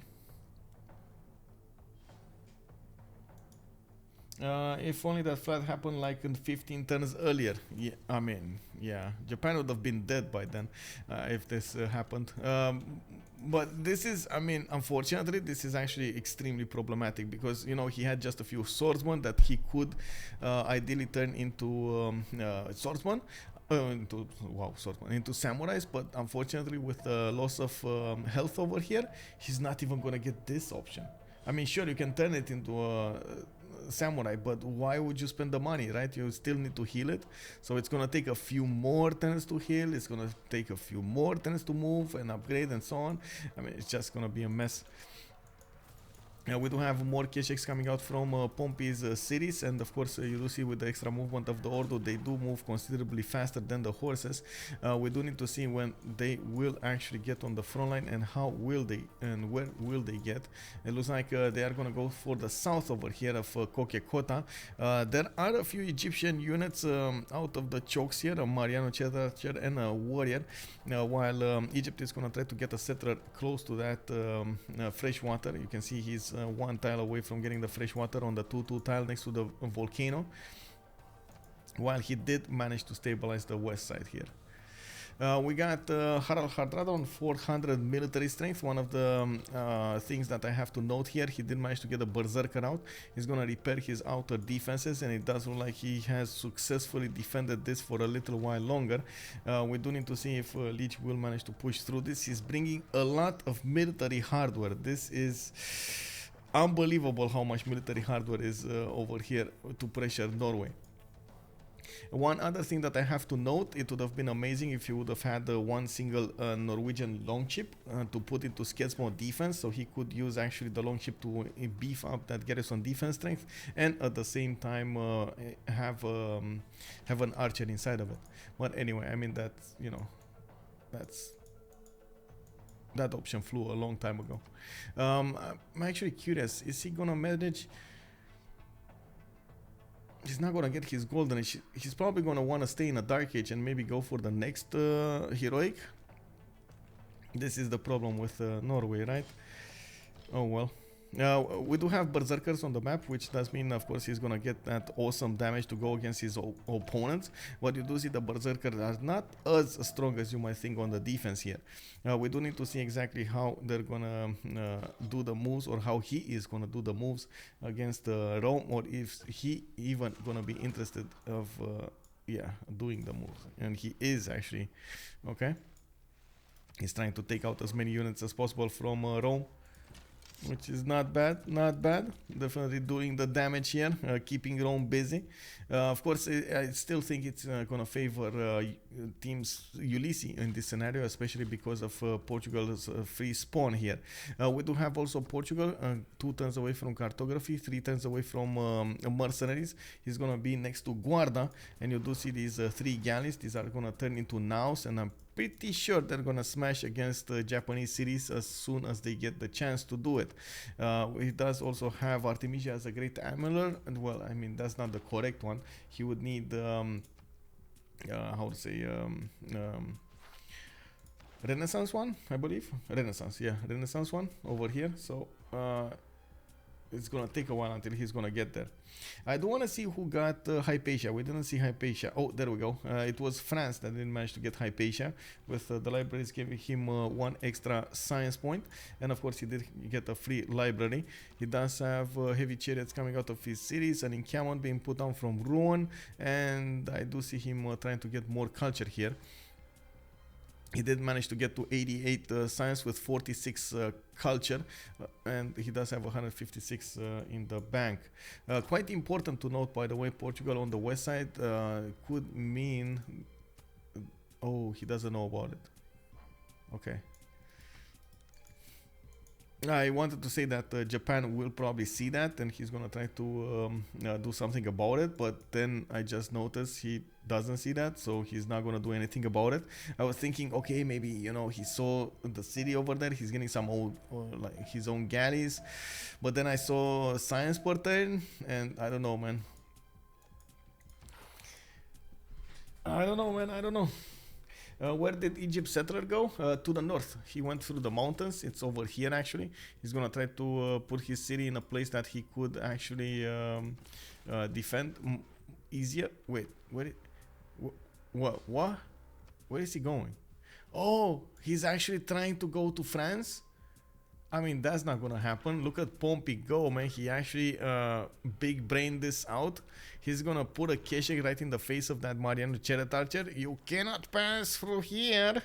And of course, we do need actually to see a melee unit to go against this, or a cav unit, because that settler is not gonna settle himself, right? You know.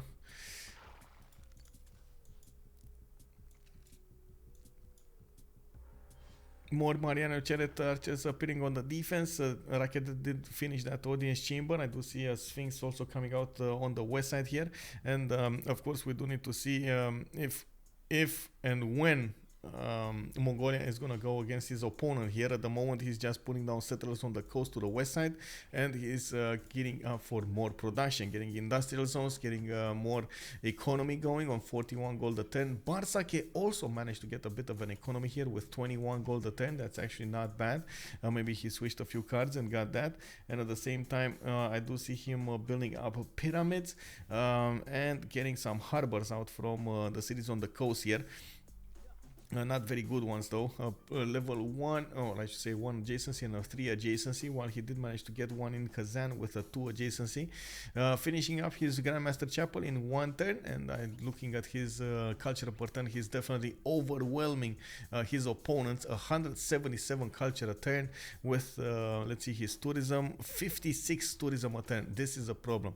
You can actually see in the domestics, at the moment of the teams, we only have 17 culture domestics defense on Riggy, so it's gonna be way easier for Bartsake to acquire those in his empire. We do have Riggy with 50 culture a turn. Krystanow is on 52 culture a turn, and of course Bartsake is just gonna go higher and higher in the tourism per turn. Let's take a look at what's going on between Rome and Norway.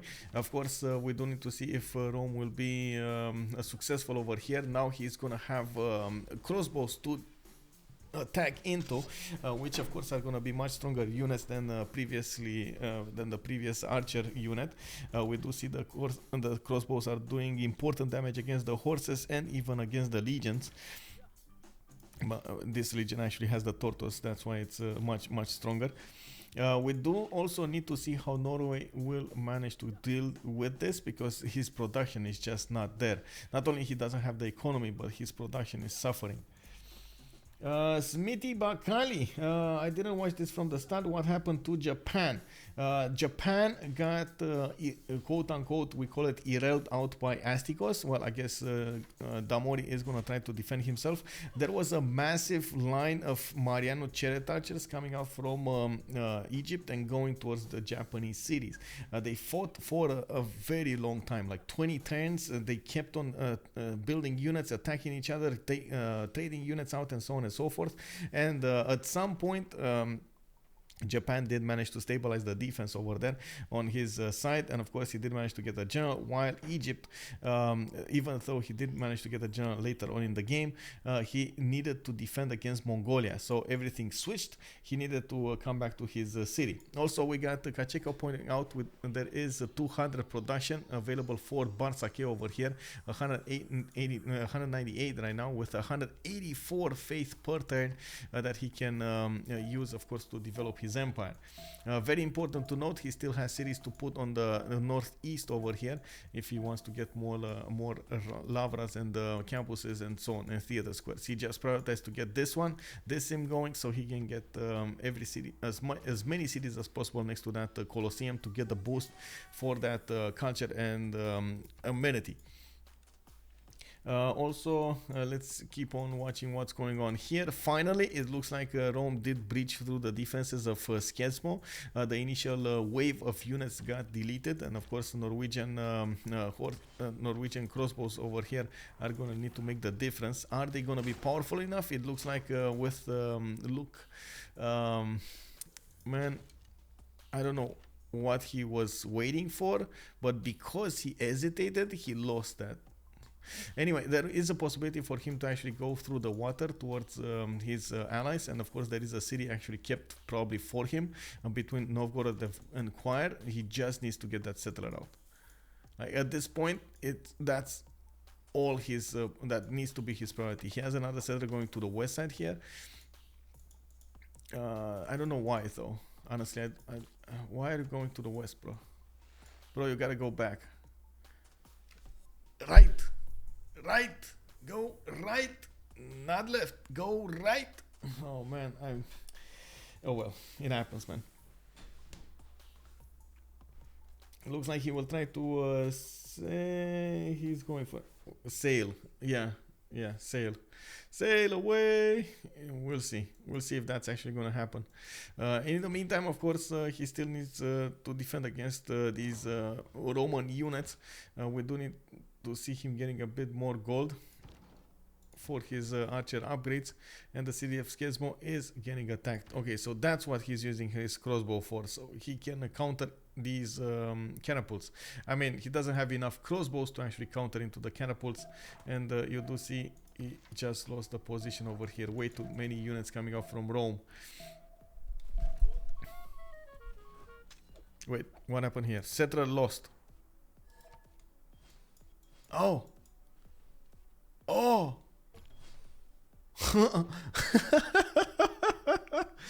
Oh man, he captured the unit. He captured the Mariano Chariot Archer and then he deleted.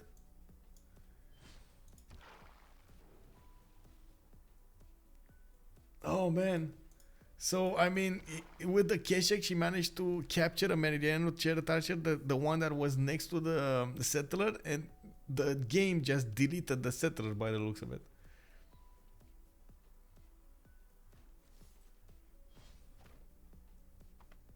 Kick W, bro. Yeah, you can capture Marianos. Yeah, what can I say? Oh man, kick W. Let's see what's happening over here. I'm actually surprised we didn't see any of these. How to say? Tourists acquired by Bartsake yet. Of course, he still is getting more tourism. He's on 76 now, and looking at the great people screen, he's 16 great writer points at 10, 7 great artist points at 10, and 6 musicians. So the question now is who is actually going to take up that defense on the culture screen, because at the moment only Riggy can do some culture.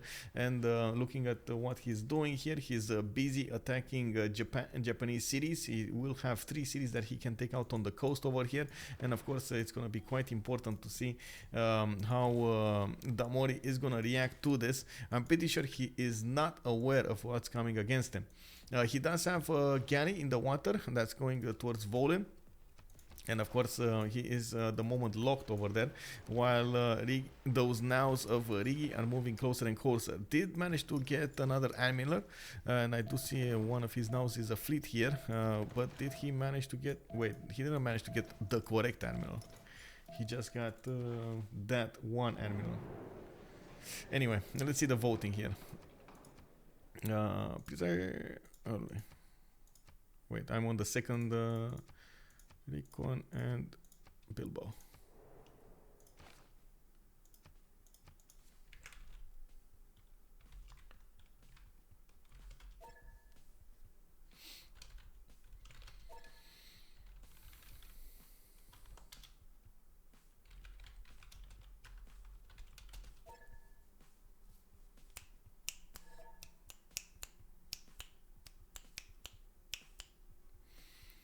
Yeah, can you imagine if they're gonna go +5 range? Range is gonna be good also for Mongolia and those Kesheks, but honestly, I don't think they're gonna prioritize it. And then range is siege is gonna smash through Norwegian cities so fast.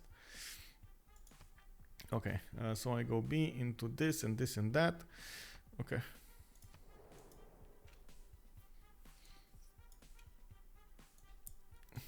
Now that we do have some time, let's actually take a look at what happened over here.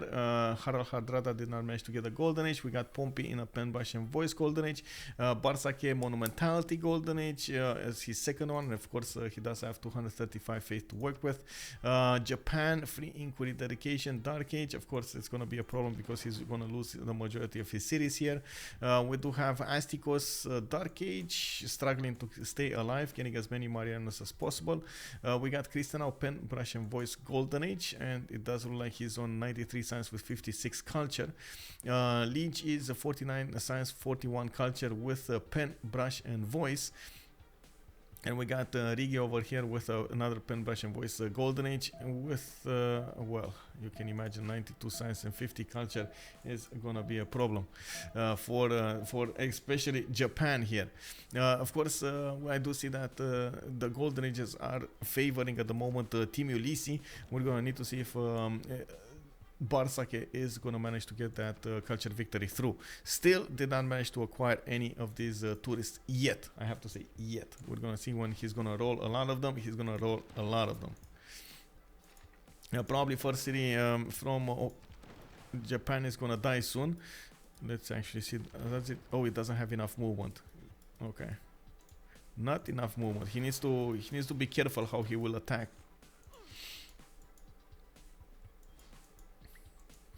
We do have more cities coming out from Pompi. He's actually going to try to do later on attack and not hit that Keshek timing.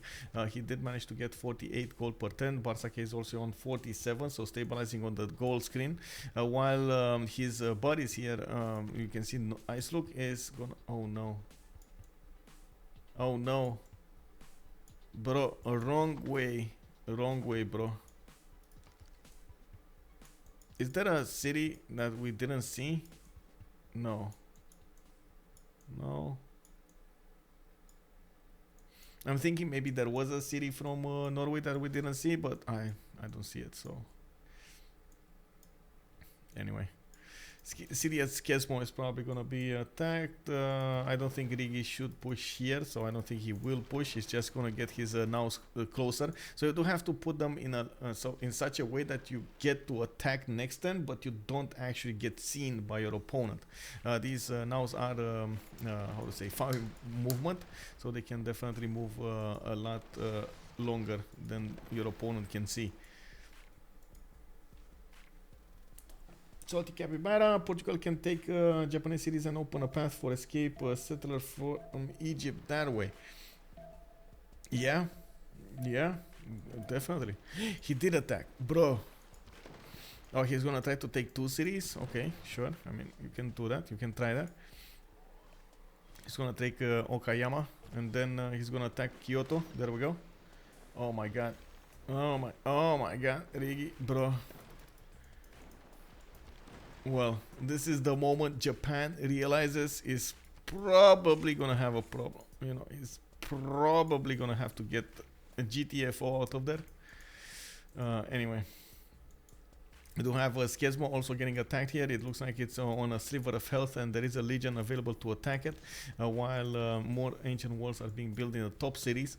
I do see crossbows. Oh my god, they didn't manage to get out of the city right on time, and they are repositioning on the city of Nidaros. There is a one-tile choke towards Hamar, but unfortunately there is another opening to the west here, and of course you do see that already horses from Lege are trying to put as much pressure as possible.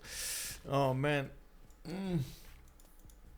This settler is not gonna survive on the west side. This is like, look at the coast. Riggy is just defending all of this coast with the nows. I don't know why he went here. I guess the only thing that comes to mind is maybe he thought he doesn't have enough time to pass through all of the ocean, but I think he would have had. So maybe that's just me. Let's take a look at the city-states here. Bartsake keeps a hold on Bologna. We do have Cinguetti on Bartsake as well, and of course I think he really needs, like, this is the moment he really needs to convert Mongolia's capital to his own religion, so he gets the maximum output of his trade routes. We do have on him also pagodas with the crusade, +5 combat strength over here, and pagodas giving him that 1 influence point per turn. For the diplo victory, we're gonna need to see, well, I mean, not diplo victory, it's in the city states, which can convert into diplo victory points. Cardiff, Astikos, Preslav being held by Lege, Volin on IceLuc, we got Krystanow on Ngazargamu, and Damori on Kabul. The capital of Japan will also fall over here. We do have Kyoto also about to be taken out. Let's see the first moves. It does look like, there we go. It is gonna go down. No chance for him to actually get walls. Maybe he can chop them. I'm not so sure if that's gonna be enough production though. We do have also Riggy. Using these cities to actually buy heavy chariots, which will allow him to actually upgrade them into a knight when he's gonna get the technology. Let's see, does he have the technology? Going for the will.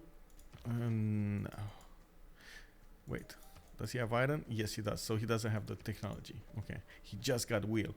Never mind.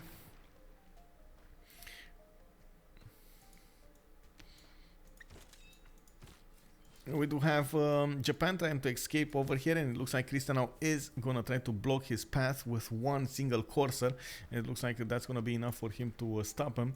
Damori doesn't look like he's gonna survive this encounter, and of course the same can be said about Egypt over here, but it's just I mean, we're a bit surprised that we didn't see any attack coming out from Mongolia. Definitely with the Kesheks, he could have put a lot of pressure on his opponent. Now in the second era, in the medieval era, we do have Krystanow with 109 science. It does look like Riggy is also on 124, but Astikos and Lege are kind of far behind in their science department. We do have Lege successfully winning the war over here against Norway. And it does look like that's... Oh my god, that's gonna put them 2 players down. Ulysse might actually take 2 players away from Sphinx. Is that gonna be enough? Only 1? Oh, only 1? Oh.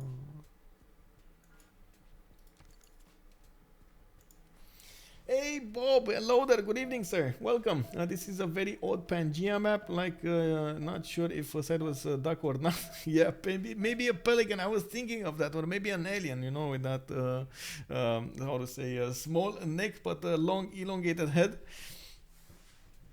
Let's see, no loyalty issue for Portugal in Japan's second city. I don't think he has a loyalty issue because Portugal is in a golden age while Japan is in a dark age. So if in this case, if Japan has loyalty problems, look at that. His cities are rebelling over here. Looks like Tokyo is gonna fall soon. Japan levied. Wait, what did he levy? Oh, I see, Kabul. He levied Kabul. Now we got knights coming up from Portugal, and it does look like he is gonna try to go against Shizuoka, the remaining units being helped by the Egyptian armies, those Mariano chariot archers that were valiantly fighting from the beginning of the game do manage now to cross the river once more, and of course with the support help of the Portuguese knights, they will manage to finally take over the city of Shizuoka. There's another city here, Nagoya to the south, which is losing a considerable amount of loyalty every turn. It is going to go up in population in 3, but I mean, honestly, I'm not even sure he's going to go up in population. And we do have the Mariano chariot archers trying to shoot that city every turn, and of course we got more of these horses preparing in the Egyptian cities. While no attack came from Mongolia, unfortunately that also meant Egypt's army just got bigger and bigger, and even yes, he didn't get that big in his stats and so on, he did manage to accumulate a lot of strength, so he can move back on Japan with the help of Portugal here. This is going to be extremely important, by the way. Taking out Japan and Norway will be extremely important going into the next phase of the game. Might even, I have to go the whole 9 yards over here and say it, might even force Sphinx to get this concede vote. We do need to see if Bartsake will give up his position over here. He has a considerable advantage when it comes to the culture victory screen, and of course it will be only on Riggy to defend that culture victory after this happens. And there might be a possibility for Lege also to put a lot of theater squares down.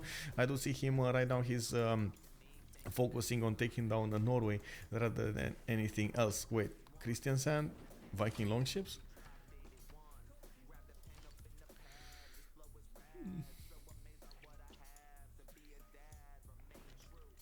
Okay. I was definitely expecting that to be a different kind of settler. Bartsake, 3 out of 25 tourists right now. He's getting 2 of turn at this moment, and of course he did manage to get to 100 tourism per turn. His defender is doing 82 culture, and of course we do have him. We do have right now Riggy on 24 domestics. Is not that far away from Krystanow 22 and Lege's 21. We do have to see how this situation will evolve in the next turns.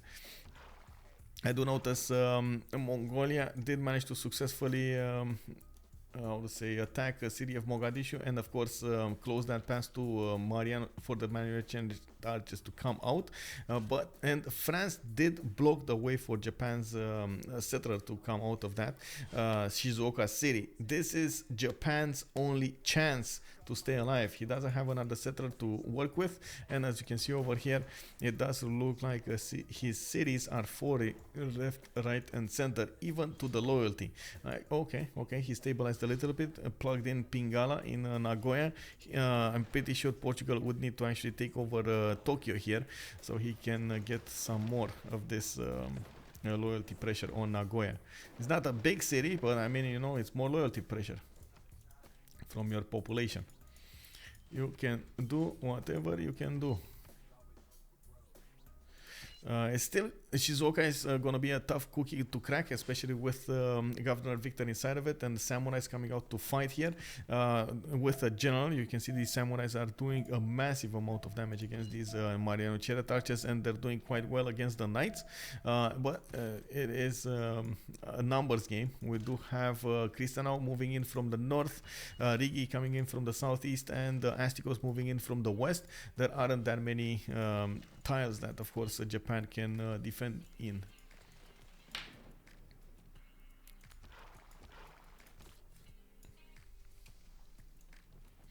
We do have more cities settled by Bartsake, and wait, he got these tiles?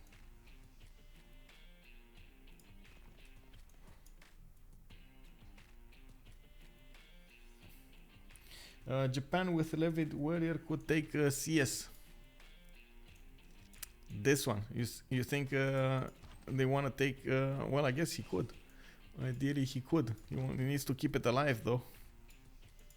And he has a samurai. Okay, so he needs to stay alive, and it does look like Pompi is gonna gift him Mogadishu here.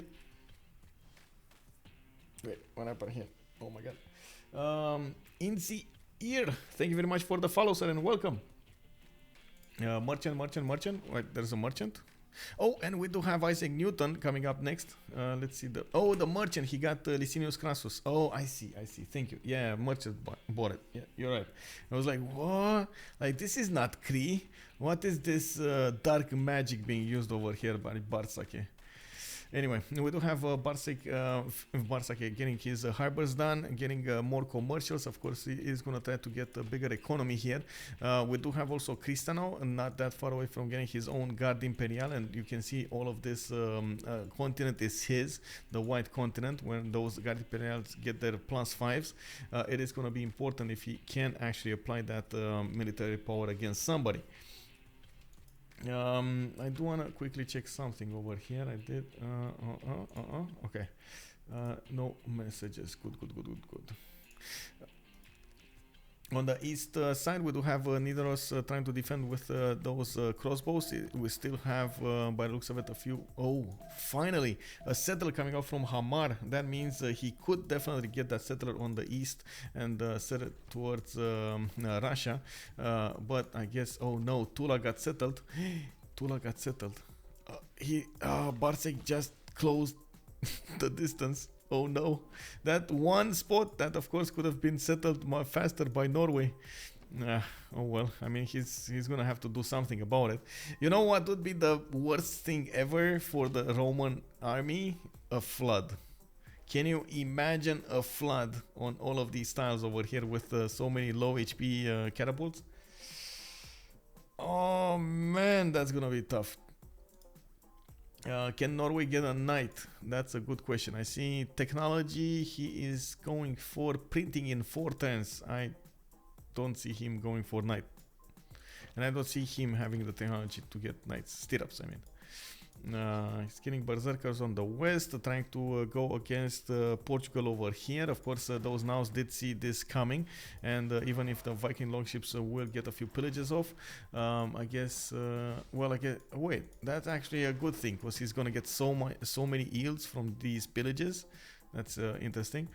So he's gonna grow up in science much faster. Oh man, now a flood. Can you imagine? Oh man. Yeah, he's pillaging.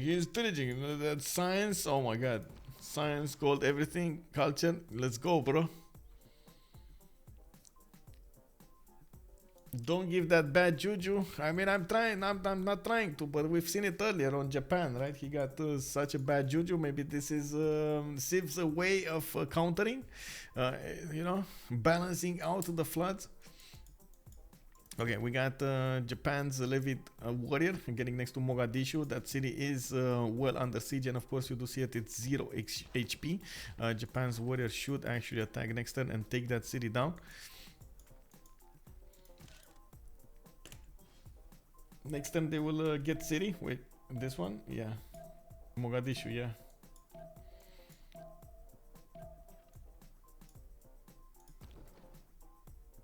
I'm really curious about the floods though. Okay, no flood. He got so lucky, man. Oh my god, so lucky. He's in floodable terrain and no floods. Oh man. And you can see, look, IceLuc just finished his printing because he got a pillage on that library. Oh man, it's burning, but it's burning hot for Norway. And we do have now blocking the reinforcements from Kristiansand, and of course, look, is gonna try to do some more pillages over here on the west side, getting those Viking longships everywhere, while Riggy is trying to defend himself with his boats, not really wanting to put a lot of promotion or production on that defense. And we do have Nidaros taken down by the trebuchets. You can see the legions and of course the coursers did go into the city and took down the capital. That means Norway is the next stop, and of course that settler doesn't look like it's actually gonna make it. This is gonna be a problem, big problem, by the way. Wait, do we have Japan? Bro. Oh, he's waiting for the samurai? I guess, sure. You can wait for the samurai. We still have Tokyo alive, Nagoya alive, but not too long. I'm pretty sure the coursers of Egypt are gonna take that down. We do have also on the coast here, Tokyo, just now waiting to attack into the city of Tokyo. Whoa, thank you very much, Bob, for the tier 1 sub. Look at that, Kacheka, welcome, sir, welcome.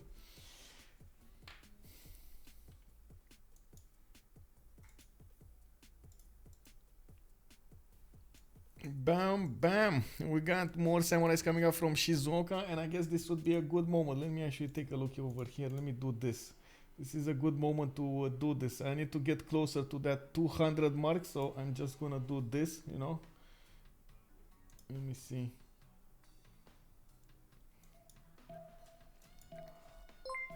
There we go. Let's go. Demonar. We got Skinny Mike. We got Hakizi, Otavarovsky, and Zril. Damn. There we go. Getting closer. 5 closer, you know, getting there. Another settler was lost. We didn't actually get to see which one, but of course Mogadishu got taken over, and Japan is gonna survive a little while longer. We do have Mongolia over here settling more cities to get the defense on the Japanese cities. We're gonna need to see if oh, I see a settler over here from France. He's gonna try to settle to the west side here. He does have one tile chokes towards Mongolia, and I'm pretty sure he's gonna try to defend a little bit there. We do have also a swordsman coming out of the production queues of France, and I'm pretty sure he wants to prepare himself for the upcoming attack of Garde Imperial, or at least the defense with the Garde Imperial. There's an advantage over here for Pompi and Bartsake, especially Pompi's science on 143 and Bartsake's culture. I'm pretty sure, there we go, he's acquiring more of these tourists, 7 out of 31 per turn.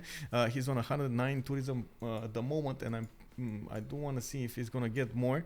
I do see art museums coming out from Kazan. We got Murakami writers over here. Padana got finished in the city of St. Petersburg, and looking at this, oh my god, he's gonna get a music. Just 2 turns away from getting the first musician. This is gonna be so important to him. And wait, I do see people doing stuff over here. Rome, he's doing projects, chopping projects. That's what he's doing. He's chopping projects. He has 2 more turns until he's gonna finish another one, or chop it maybe. No, he's not in feudalism. He's not in, sorry, not feudalism, monumentality. So 2 more turns until he's gonna get that, if nobody else will get it. Mongolia, let's see. Mongolia, 2 turns. Oh, he's not doing it. He's not actually doing it. He's not putting the production into his oh no, into his campus projects. That's gonna be a problem. Let's see. No, France might be in trouble. Mongolia and Russia have so much production. Indeed, indeed. Is Portugal holding on to Tokyo for Egypt so they can trade? That's a good question. I think so. It does look like he's not taking it whatsoever. Looks like Kyoto, of course, is way too strong. Shizuoka is getting attacked, but that's a 76. Oh, it was a 76. He moved out the samurai core out of it. Oh, man. Okay. I mean, that's going to take a while. Portuguese knights are taking a beating here, and it does look like those samurais are strong enough to take on the coursers. While we do have Keshex coming up from the west with the help of the great generals. On the east side, we do have more of these spearmen coming off to help Norway, and it does look like he just got a lot of units out of nothing. Not sure what happened here, but it looks like, of course, in the meantime, Japan is going to focus on Stavanger, and it does look like at the same time Norway is going to get to defend himself a little while longer in that city of Hamar. Is that going to be enough time for him to get a city to the northeast? He needs to get it here. That's more than 18 turns to actually get there and settle. You can imagine that is going to be a problem for Norway. He does also need to get to a higher technology, a metal, this one, military tactics, I mean, for the times and the spearmen upgrade for the pikemen. Of course, at the moment I don't actually favor his chances. He's on 7 times military science. Maybe he's gonna pillage another one. Let's see. Oh my god, he is pillaging. Oh my god, this is so cheeky from him. He's pillaging as many tiles as he possibly can. Oh my. This must be so annoying for Portugal. Portugal did go top 3 industrialization in 3 turns. We got a pause and naval tradition in 1 turn. Portugal also is in a pen bash and voice golden age, so he is getting more culture out of that golden age, and looks like I'm not the only one who was actually oh.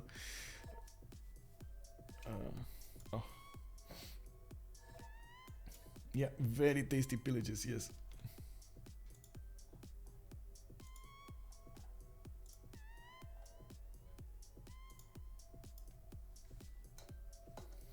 Well, I guess this is the moment I also need to go to the bathroom. Give me a second.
Am I right on time, or did we go 1 turn over?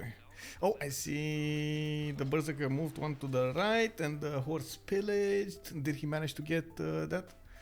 Let's see. Tech, military. Oh, he's 3 turns away. That's good. They just bought him another settler. Okay, that's massive, by the way. Just buying out as many units as possible for Norway to stay alive. There we go. He's buying another crossbow. Nice. Nice, nice. And let's see.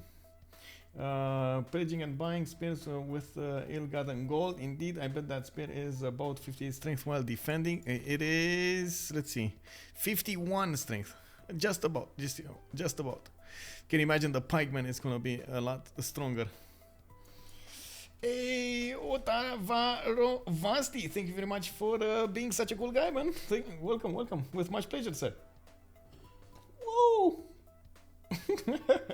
We're getting closer to an awesome weekend, by the way. Tomorrow we got an awesome game. We got on Saturday. I do need to talk with Bartsake over here about the Hidden Cup. We do have on a Sunday another amazing game. No oligarchic legacy? I don't think so. I'm not sure exactly what kind of legacy card he did go for. Let me actually check out his government tab. Governments, change policies. He did go for bastions, of course. And looking at it, yeah, he doesn't have oligarchic legacy. He doesn't have any legacy, actually. Oops. Did he not build his government plaza? Specializing building? I guess he just didn't get there, right? Oh, he probably, like his government plaza probably got deleted when his city of Nidaros got taken. Anyway. Maybe he lost it. Yeah. Yeah. It got deleted. I don't... Is this a... No, this is the government plaza. He never built a specializing building of choice in it. Okay, so we do have the settlers moving on the water towards that location on the northeast. Of course, 16 turns to go. He does have the pipe and technology right now. That's a 65 strength unit. Does have a considerable number of crossbows over here to the west side that he needs to defend with. And I do see, of course, his city on the west side got taken out. Did manage to do quite a few pillages to get himself some more gold. And in the meantime, on the west side, the Empire of Japan is just being split apart. You do have Egypt getting Nagoya and Tokyo for his troubles, and now he's gonna be able to trade with Portugal, while of course he is putting as much pressure as possible on the remaining Shizuoka stronghold. There is Governor Victor taking on all of that army going against him. We do have more samurais in production. We do have knights and coursers coming from the north over there, from Krystanow. And looking at what's going on over here, it does seem like it's gonna be a while until, of course, Mongolia will go into the war. We do need to see exactly what Mongolia will do over here, or even if he will try to do anything about this, because it doesn't look like he's getting up for a lot of warfare here. We do have also Bartsake with 8 out of 33 domestics. The ones that need to defend him are, of course, Riggy and Lege. And taking a look at what's going on over here, it does seem like at the moment with 153 tourism for Bartsake, it's going to be very hard to defend him. Riggy did get to 32 internals, domestics, but oh man, he needs a lot more. And he is trying to get some theater squares out, getting his consulates, getting his navigation schools, but that's science. You need to put down theater squares. Like, this is the moment you forget about everything and you just put theater squares out. You get the amphitheaters, even if you need to buy them, you buy them. Try to do the projects, try to get some great writer points, try to get everything. I'm pretty sure, of course, the big boost in tourism for Bartsake was coming from that music that he did manage to get into his, you can see it over here, Ode to Joy and Symphony, number 3. Thanks again for the gift sub. Vamos.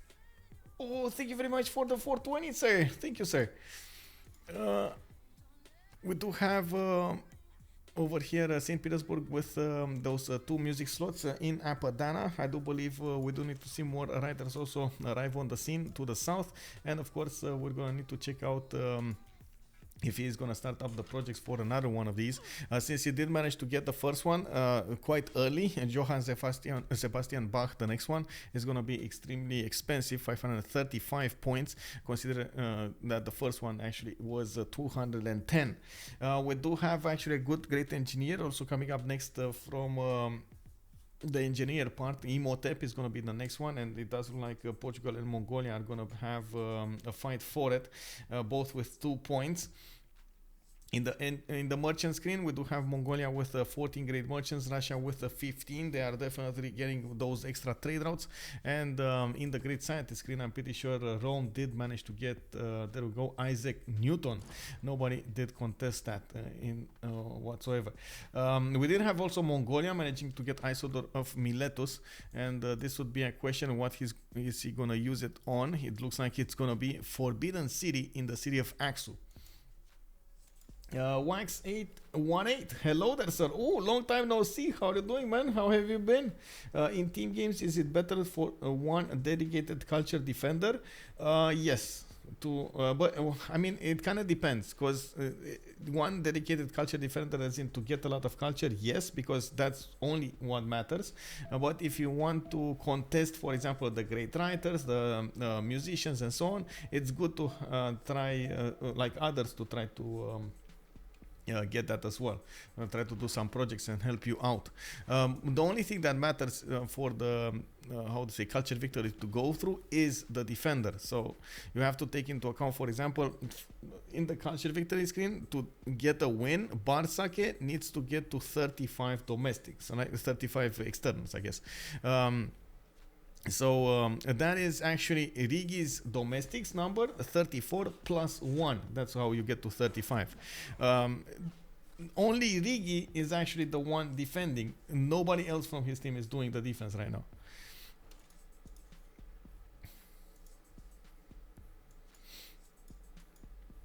Okay, let's see what's going on. It looks like Norway did manage to get a few more pikemen on the west side. We do have, as you can see, crossbows shooting on the defense.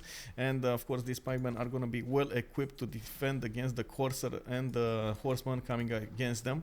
Trebuchets also following the line of units. And of course, Stavager did fall earlier to Lege. Those settlers are trying to go to the northeast as soon as possible. They are going into the ocean tiles, but still 14 turns away from settling somewhere. He needs to stay alive for those 14 turns. Maybe he gets enough to Suv's Cardiff though. Oh no, that's Astikos. That's gonna be an issue. Astikos there. These also level 2 crossbows are shooting down considerable damage from the pikemen, and they will put a lot of pressure on the defense over here for Norway. I think he needs another pikeman somewhere. He have a second setter to go north, but Rome is watching it. Yeah, man, this Roman warrior is the one surviving from the beginning of the game, man. Unbelievable.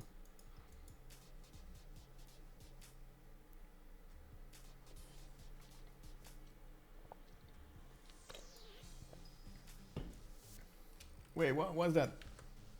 Oh my god, we got some German language over here. Joy, beautiful spark of the gods. That's what Freude, Schöner, Götterfunken means. Okay, I didn't know that.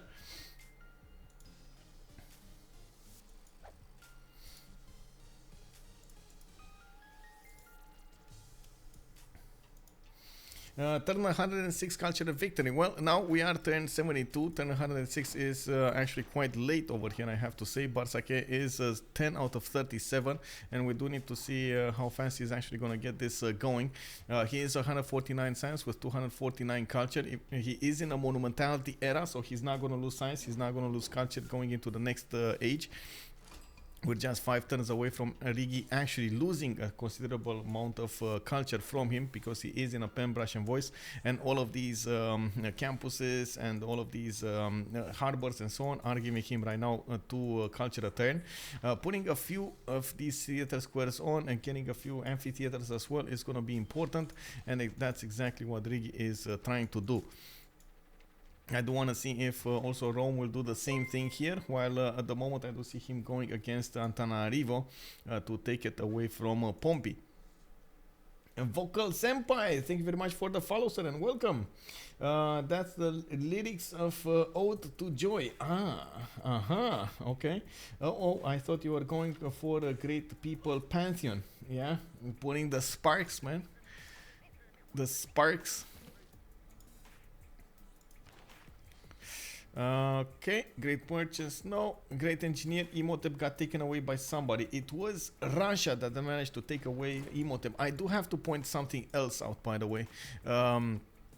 In the Diplo screen, we did have Bartsake at 4 out of 20, but at the same time, he's trying to go for Potana. Has a chance to actually go for his Statue of Liberty.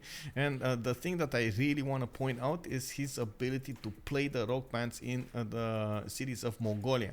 Mongolia does need to actually build more of those wonders, natural wonders, if he, you know what I mean.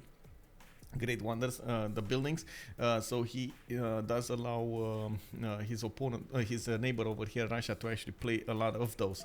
Looking at Bartsake's civic tree, he's on colonialism. He's about here somewhere. There we go, here. So he needs to go all the way to Cold War for that rock band. Not gonna be close, but not gonna be far either. We do have, as you can see, quite a few projects also coming up for him. I believe those were... Oh, merchants? No. No.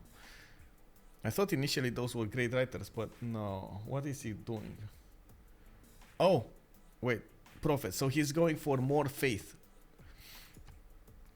But why? 610 faith a turn this turn? Okay. I guess he wants to buy something out. Maybe another great artist or something. I don't know. We'll see. I'm pretty sure it was much more effective to go for the projects for those. Anyway, we'll see what he wants to buy. At the same time, we do have him trying to do something against France over here, doing some work. Of course, France did get his Guard Imperial, and now we can actually see the damage points. He just, of course, gave up his hand against Japan. 95 strength Guard Imperial going against the Samurai 62. Oof, that's not survivable. Japan is gonna try to get another city somewhere, and oh my god, bro, you gotta be careful where you're gonna put that, because there's another friend of yours coming from the west side. Okay, so looks like it's gonna take a while until Rome will breach Hamar, yeah. And we do have another settler here to the north. Okay. Shizuoka stronghold is up and ready. We do have France with a few Guard Imperial in Nantes that can actually make their way towards Shizuoka. They should actually make quick work of that defense and take it out, while of course he does need to also take out Mogadishu. Since we are 4 turns away from the next turn, I do want to check out the Golden Age screen here. We got Bartsake, Golden Age Master, 141 out of 132. Japan is also going to be in a heroic, I think, 70 out of 70. Yeah, it is. Pompi not gonna get there. He's gonna go dark. We got of course Astikos going dark as well, Krystanow going dark, Lege going dark, and Riggy, I think he's actually gonna be in a golden age here. Oh no, he's actually gonna be normal. No, that's the worst. That's the worst. He's gonna be normal age. Oh man. Of course, he has quite a few more traders to work over here, with just so Forbidden City finished in the cities of Mongolia, in Aksu. He is going to allow Russia to just get a few more of these, and Lege is asking question mark, question mark. Question mark, question mark. Was that the same turn? Oh my god, was that the same turn Forbidden City? Is loyalty an issue between the team? No, no, it's not. Let me see. I didn't see any Colosseum being built here from Rome.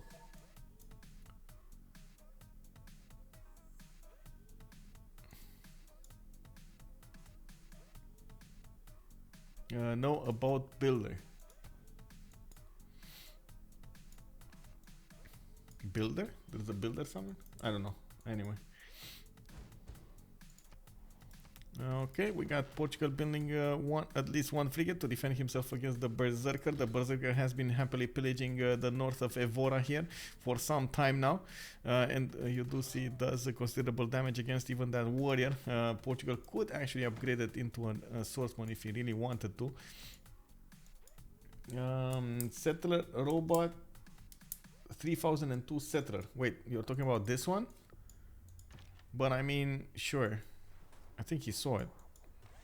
There's another settler here, right? Going over here, going 11 turns. Maybe he, how to say, IceLuc wants to give up that settler, so Rome is not gonna push him that hard, thinking that he's not gonna get where to go or something. Okay, so they're talking about this one. Okay. We do have, as you can see, more of these art museums coming online from Portugal, starting to get 114 culture versus Bartsake's, oh my god, 375. Of course, with 487 faith a turn, I do believe Bartsake is gonna get so much faith to use. We do have caravels coming out from his western coastal cities, and of course these cities from Norway could be, I would say, could be liberated. It is going to be massive if he manages to liberate these cities before Norway is actually going to die, because of that 100 favor points that you get. We do have now the computer telling us foreign culture victory is imminent. Russia is gathering more of these tourists per turn, 15 out of 42 right now, with victory from the computer telling us is 7 turns away. With Kilvaki Sivani coming online, Potala Palace 11, we got more art museums. I'm pretty sure he's getting a lot of points here. 36 great artist points a turn, 43 great, oh my god, great writer points a turn, and 16 great musician points a turn. That is massive. That is massive. And that's not even with projects. Can you imagine? Not even with projects. He's doing the projects for the holy sites, trying to get us as many of these points as possible. I'm not sure for many of these faith points for something. Not sure for what though. Does anybody have an idea why is he making so much faith? Or is he making so much holy site prayer projects? Rock pants? I mean, but that's so late. I thought of that, but that's so late, right? He's barely on, where is he? Let's see, mobilization, 1 turn.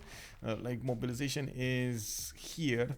He needs mass media, ideology, of course, one of these, and then rock pants.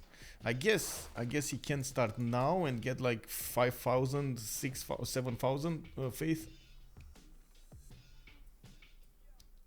Stocking out for lock pants in advance. I'm thinking of that as well.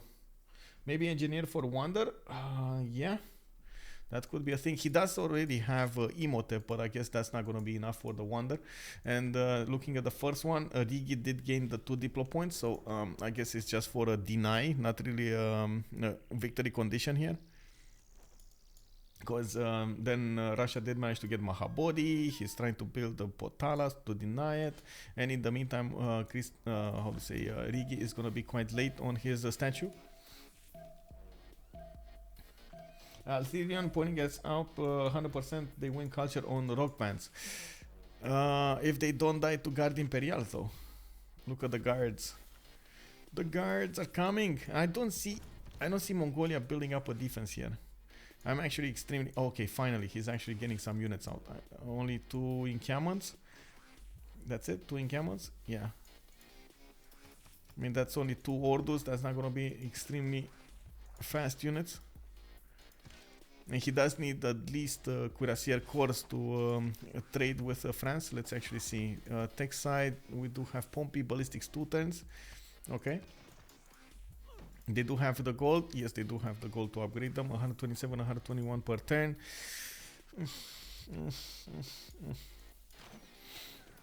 Oh man, Norway is not gonna make it.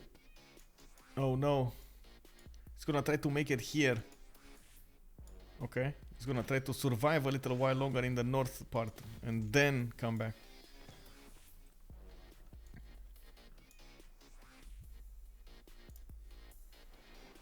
Yeah, Mongolia is, well, half of Mongolia, yes. Oh no, Mongolia, almost all of it is on, almost all of it is on France's territory. Look at the city, for example. It's almost one shot by the Guard Imperial. 93 strength unit. He does have a general for them. He does have military engineers for faster road movement. He's gonna get there. He is gonna get there. Man, these Kesheks don't do nothing. Also, he has +9 intel on opponent's movement. Oh my god, these guards, man. That level 2 spy in Urumqi doing God's work. We don't see a spy coming out from Mongolia. I'm not sure exactly where he is, but he definitely needs a spy. Where is... He doesn't have a spy anywhere? Wait, what's his Government Plaza building? Foreign Ministry. But, I mean, that doesn't stop you from building a spy. Maybe he tried to upgrade it and got knocked out or something? As in, his spy got caught and you can't build another one? That would be so nasty. No spy anywhere. Yep, no spy. He needs a spy. Right now he needs a spy in France to at least take out that +3. It's so important. Like every little bit of damage helps for France. Yes, that's a +9 France. +9 on intel, +5 on strength from the continent, +5 combat strength from the general, +4 oligarchic legacy. Yeah, that's a problem. That's a big problem.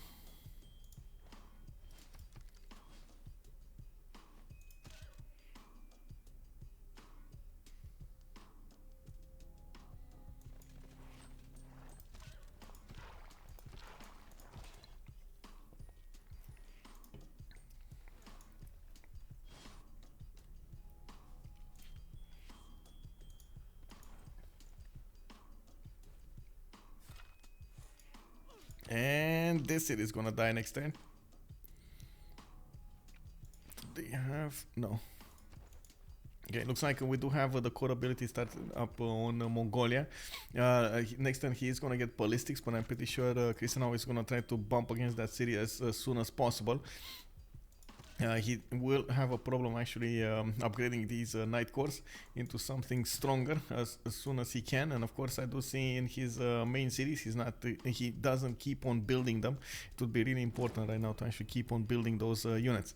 Antanarivo got taken out. Lege did manage to take a city-state for himself.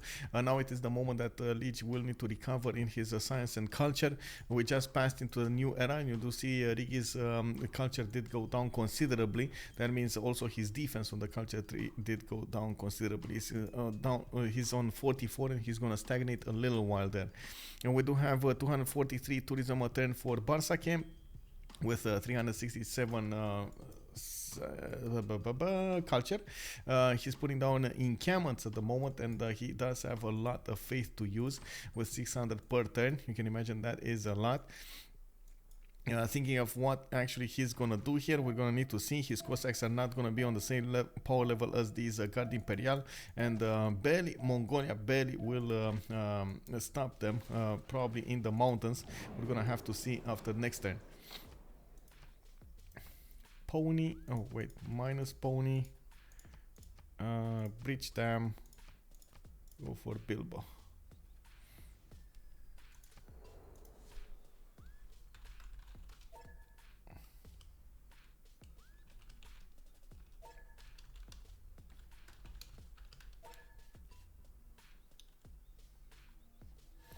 Mongolia probably loses that one city, but Cuirassier course will be available soon. Yes, indeed. Yeah, for sure.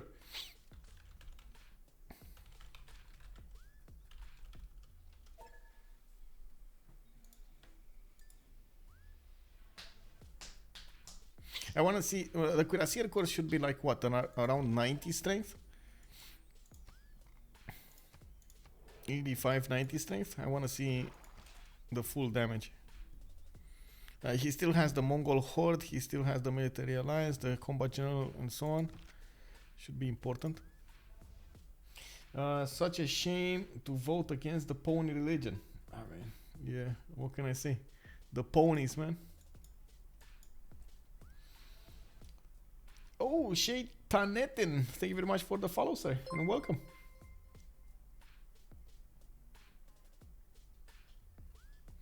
Rest in peace, Japan. We'll see if he actually dies. It looks like Mongolia is gonna try to keep not only his city alive, but also Japanese city alive, Mogadishu.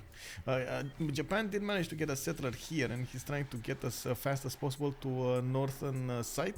Maybe north of Olonets is gonna be his choice. Yeah, wall scope. Yes, yes, Fuffy. Yes, Fuffy. Man, Jingo, I know France can be bad, but honestly, uh, I'm pretty sure Pompi could have had a spy in France. So I'm not sure. I'm not sure what he was doing. Oh my God, Russia! Look at this. Russia's pillaging France everywhere. Oh no, she chateaus when going inside. They're pillaging everything, taking all those great works, taking on the riches in the from the people. Oh my God, bro, that is massive. We did have a pony, well, doing something over here. Looks like, oh, look at that. All players may condemn units of the chosen religion. Man, salty capybara, I don't know, man. I think they targeted the ponies here. This feels like a targeted, how to say, a vote. Everybody voted. No, it wasn't everybody. It was only. Where's this? It was Ulysse. Ulysse going for the ponies. Siphon funds unavailable, and it looks like Bartsake did get 2 Diplo votes.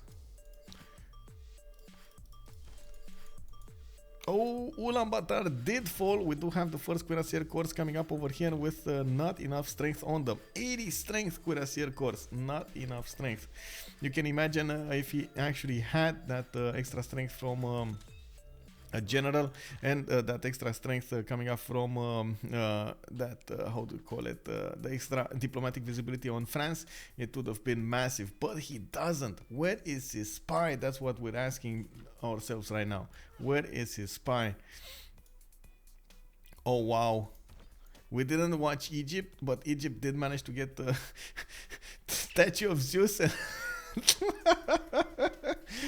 Oh man, what is this? What is this? What do we have here? 1, 2, 3, 4, 5, 6, 7, 8, 9, 10, 11, 12, 13, 14, 15, 16, 17, 18, 19, 30. Oh my God, bro. Bro. So many spearmen, not even corps, just spearmen, straight up spearmen. Mongolia has a level of spine in France. Wait, where? Oh, he just got it. Never mind, he just got it. Bad Bayard. Okay. It wasn't here earlier. I know I watched this earlier and it wasn't here. And it looks like it's not activated yet, so that +9 it's still there. Yeah. Dwindling down the numbers. I mean, it's still, look at this, it's still 107 strength guard Imperial. I don't know about that. Oh man, Dark Age Guard Imperial. He just went into a Dark Age, right? So he put on the card. Oh no. Oh no, he is in a Dark Age. Man, that's not survivable. 102 Strength Guard Imperial. Oh. Oh man, yeah, that's, I don't know what to say about this, but these guys, look at these guys. 102 against 89 strength Cuirassier. I mean, come on, bro.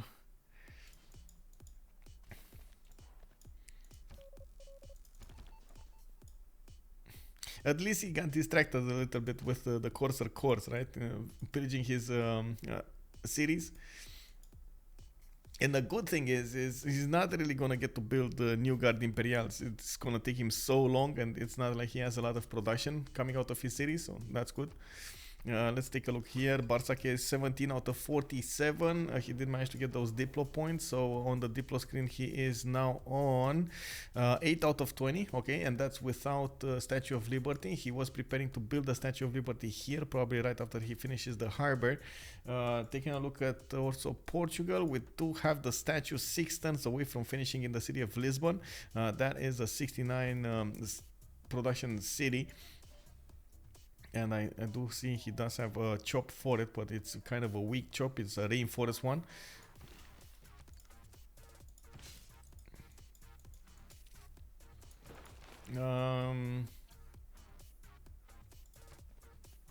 No engineer though. That's gonna be an issue. Oh man.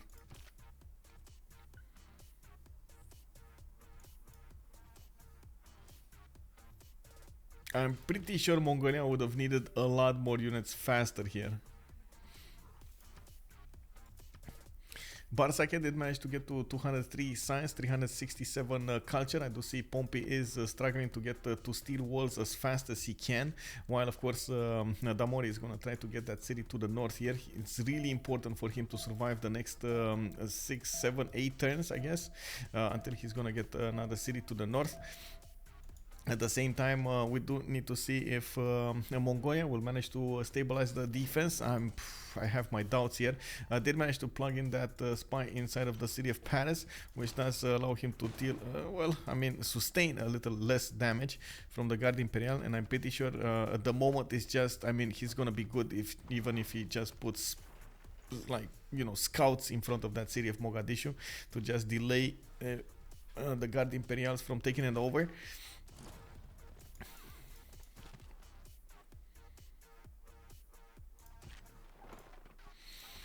His Cuirassier Corps should be strong enough if they do get the, the 45 bonus on them, but that also means that he's gonna need to keep them not moving for some time, which means he needs to get there as soon as possible. We do have we do have Mongolia not actually going for a lot of these armies. He does have a few more heavy chariots coming up from the western cities, but not a whole lot of them. Pompi is also 3 turns away from steel, 5 turns away from getting mobilization, and that is going to be a good one if he gets armies. It's definitely going to help him out against Krystanow's Guard Imperial.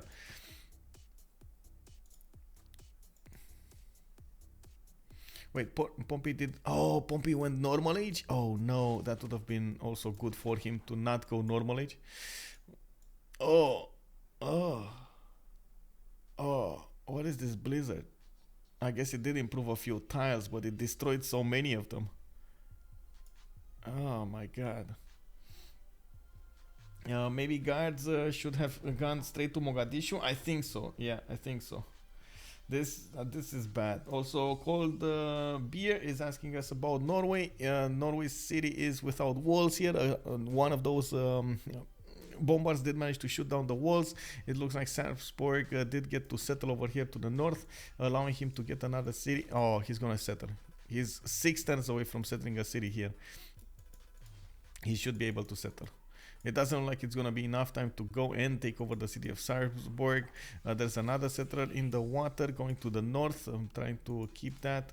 Oh wait, Riggy is gonna try to attack it with a musket here, but it's 1, 2, 3, 4. Oh, that's gonna be close actually. That's gonna be quite close.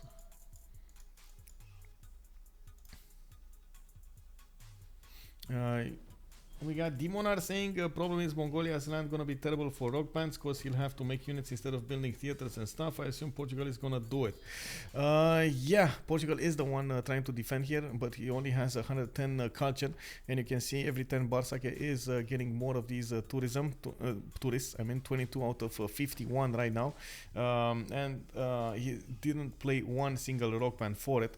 Does have a considerable amount of writers getting his art museums back and getting more wonders in the meantime. He did try to get the Statue of Liberty, but you do see that he's probably not gonna get it. 19 turns to build, and I'm pretty sure Portugal is gonna get it. Yeah, there we go, much faster, 4 turns away.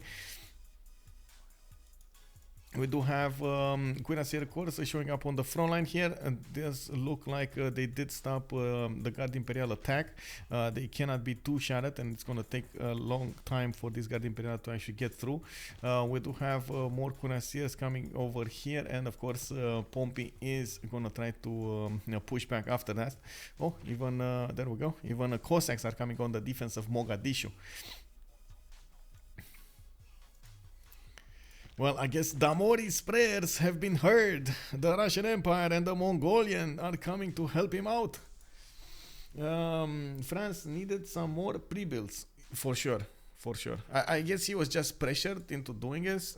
He's 5-turning these guards from his cities, but man, I mean, 5-turning them there and then moving on the front line is just not a feasible way of doing the war here.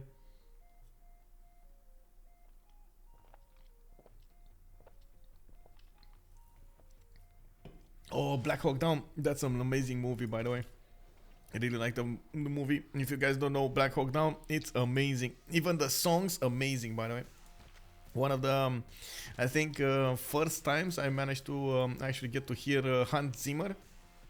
Or I got so interested in hearing the tracks that I wanted to see who was the producer, the composer, and then I got to see it's Hans Zimmer. Good evening, Natro. Hello there, sir. Hi. How are you doing, man?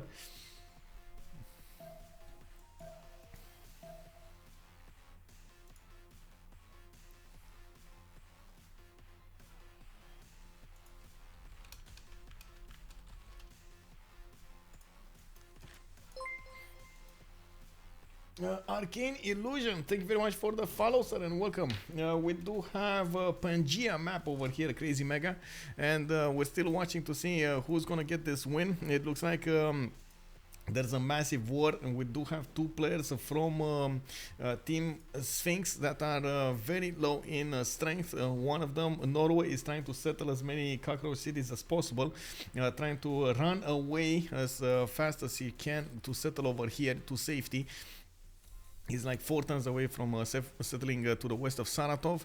At the same time, Russia, that's Team Sphinx, is trying to go for the culture victory, 22 out of 52 tourists, and I do see him on 251 tourism a turn, getting Potala in 3. I see him going for Kilvaki Sivani, and of course trying to defend his ally over here to the southeast, Japan. France was applying the pressure on the city of Mogadishu. That's one of the last cities of Japan, who was actually over here. Oh my god, even this one is alive. Shizuoka is alive. It's alive. It's alive. How is that city alive? I don't. Oh my god, I don't know. Oh.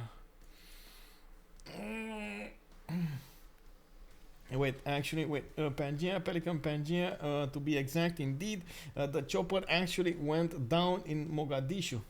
Well, yeah, I think on that movie they did actually send, well, that's the story as far as I know, they did send Hans Zimmer to be on the front line with, how to say, with the team, so he can actually, you know, feel all of that pressure from what is going on, all of the experience, and then he put that into the movie.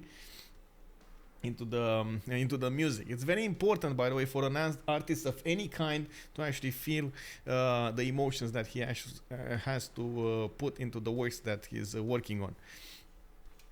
We do have, of course, Damori over here keeping Shizuoka alive. He was with Okayama in Kyoto, but then, you know, Portugal came in and took away those cities from him. Tokyo and Nagoya also got placed, but they were gifted to Egypt. He was also in an aerial war from the beginning of the game with Egypt, and now Egypt has refocused all of his efforts. Oh my god, look at this. Oh my god, oh my, what is this, bro? To the northwest, Mongolia is just gonna have a few issues. Just a few issues over here.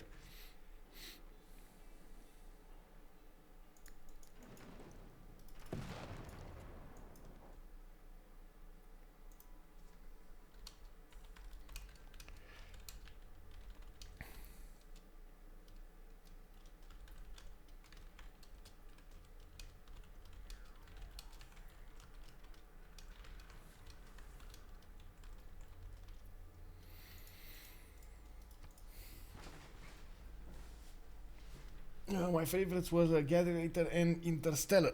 Yeah, 2 great movies also. Amazing. I didn't even realize after how to say, after I saw Gladiator that he did the music. It took me a while to actually register that. Okay, so let's see Russia culture. 24 out of 56 still did not go over the halfway point. He needs a 28 to go after the halfway, well, over the halfway point. And we do have him on 255 tourism a turn. And looking at the tech side here, he is 4 turns away from getting Cold War. Did manage to get 4,400 faith in the bank, and I'm pretty sure he's gonna try to buy as many rock bands as possible. Has quite a few of these good how to say, campuses to play in, and a few theater squares to also work here. Only one single wonder from what I've seen that Mongolia built, and that's gonna be a problem, and has an entertainment complex to go for as well. We do need to see exactly what kind of rock bands he's gonna get his hand, and of course what kind of promotions he's gonna have on them. In the meantime, we do have Mongolia getting to steel wall cities. We do have France also trying to push in with those Guard Imperial on the city of Mogadishu, matching, I guess, being matched by the cuirassier corps of Mongolia. It does look like nobody's going to win here. These are stalemates. While we do have more of these Guard Imperial being put into production from his main cities. Like Stream Chat was saying, a lot more pre-builds would have been done. It would have been an amazing job over here. But at the same time, Krystanow did manage to get that attack going in a considerable amount of time. Unfortunately, for him, Pompi did get the science, did get the culture to counter this.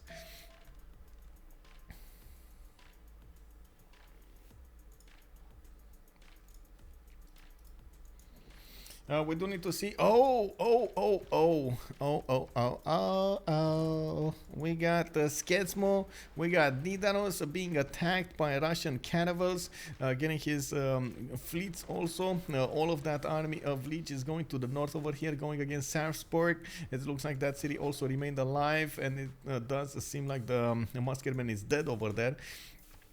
So IceLuc is gonna stay alive, man. Oh man, 25 out of 57 now for Bartsake. Of course, liberating cities over here is gonna give them, give his team a lot of Diplo favor. You can see at the moment there is a massive advantage for Team Ulysse in the Diplo favor: 180, 181, 185, and 93. 193, while Bartsake is starting to acquire that 100 Diplo favor. The Congress was won by Sphinx, so that's why they lost their Diplo favor.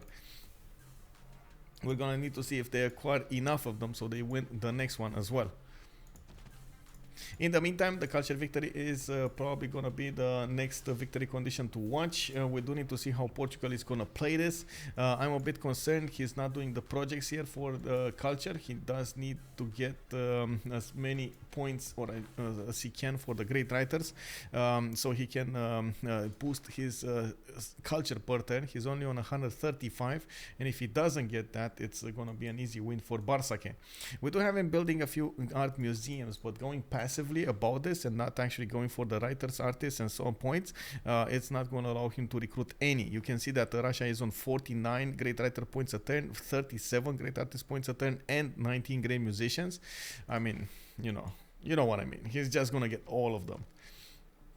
We do have Riggy, 229 science, 135 culture. He's making a considerable amount of gold for his team, 309, and has 406 production.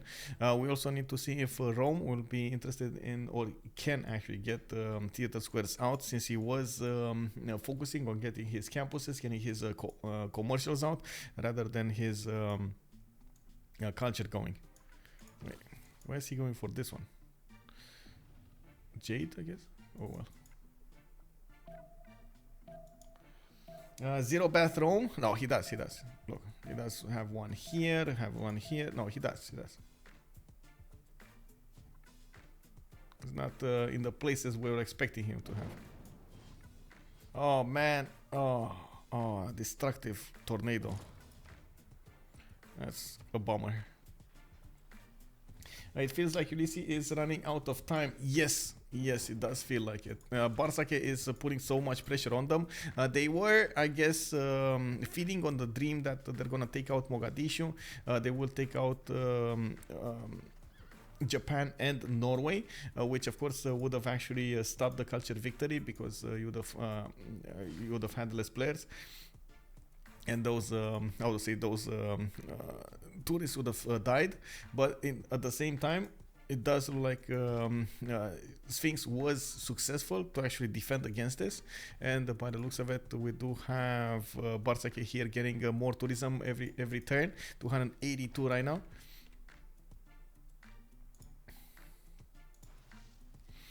Barracks coming up over here. Lighthouse, Margaret Cavendish, pagodas. We got shipyards. Okay, traders, builders, armories, and builders. Let's see. Tech side. He was 4 turns away earlier. Let's see him now. 2 turns away from getting his Cold War, from getting his rock bands. And he did go for. Oh, he just didn't even go for a third tier government. He just went theocracy directly. No, he just went a Cold War directly. He's rushing this as fast as he possibly can.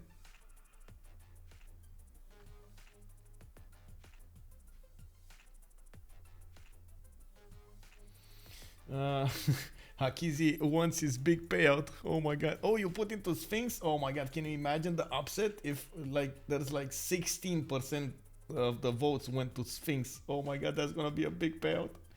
Such an upset over here.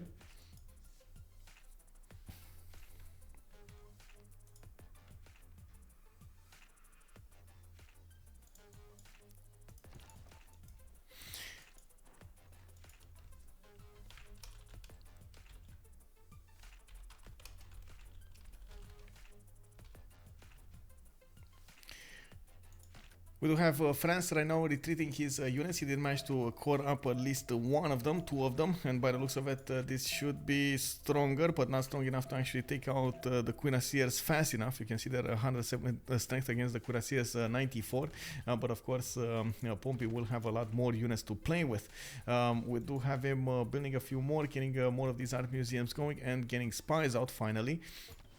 And while we did go, oh, there we go, Bartsake just, oh my god, we're gonna see it, 5,600 faith in the bank right now for Bartsake. He is gonna try to get as many of these rock bands out as possible. It's just a matter of time until he's gonna press those buttons, and of course, bye, you're gonna see pop, those rock bands from every city that he can get rock bands in. As fast as possible to the Mongolian city. Oh, we got a GG being called out. Riggy putting us, oh my god, calling out the GG. Unbelievable effort over here to take out Damori on Japan. He stayed alive with 2 of his cities. We did have Norway also, bam, splat on the wall by Lege, but it was Bartsake with big muscles on the culture victory screen. He was getting there. Nobody could defend him. And of course, you can imagine that was quite something. Let me see if I can, how to say, I can ask them some questions over here. Give me a second so I can switch the screen over here. Give me. Wait, is it final? What is this? What? Oh, you're talking about something. GG. So many Polish tiles in Russia. Go Sphinx. Is it final? I don't know what you were asking, by the way. Is it the final? Have a good evening. France 0 win rate. Yeah.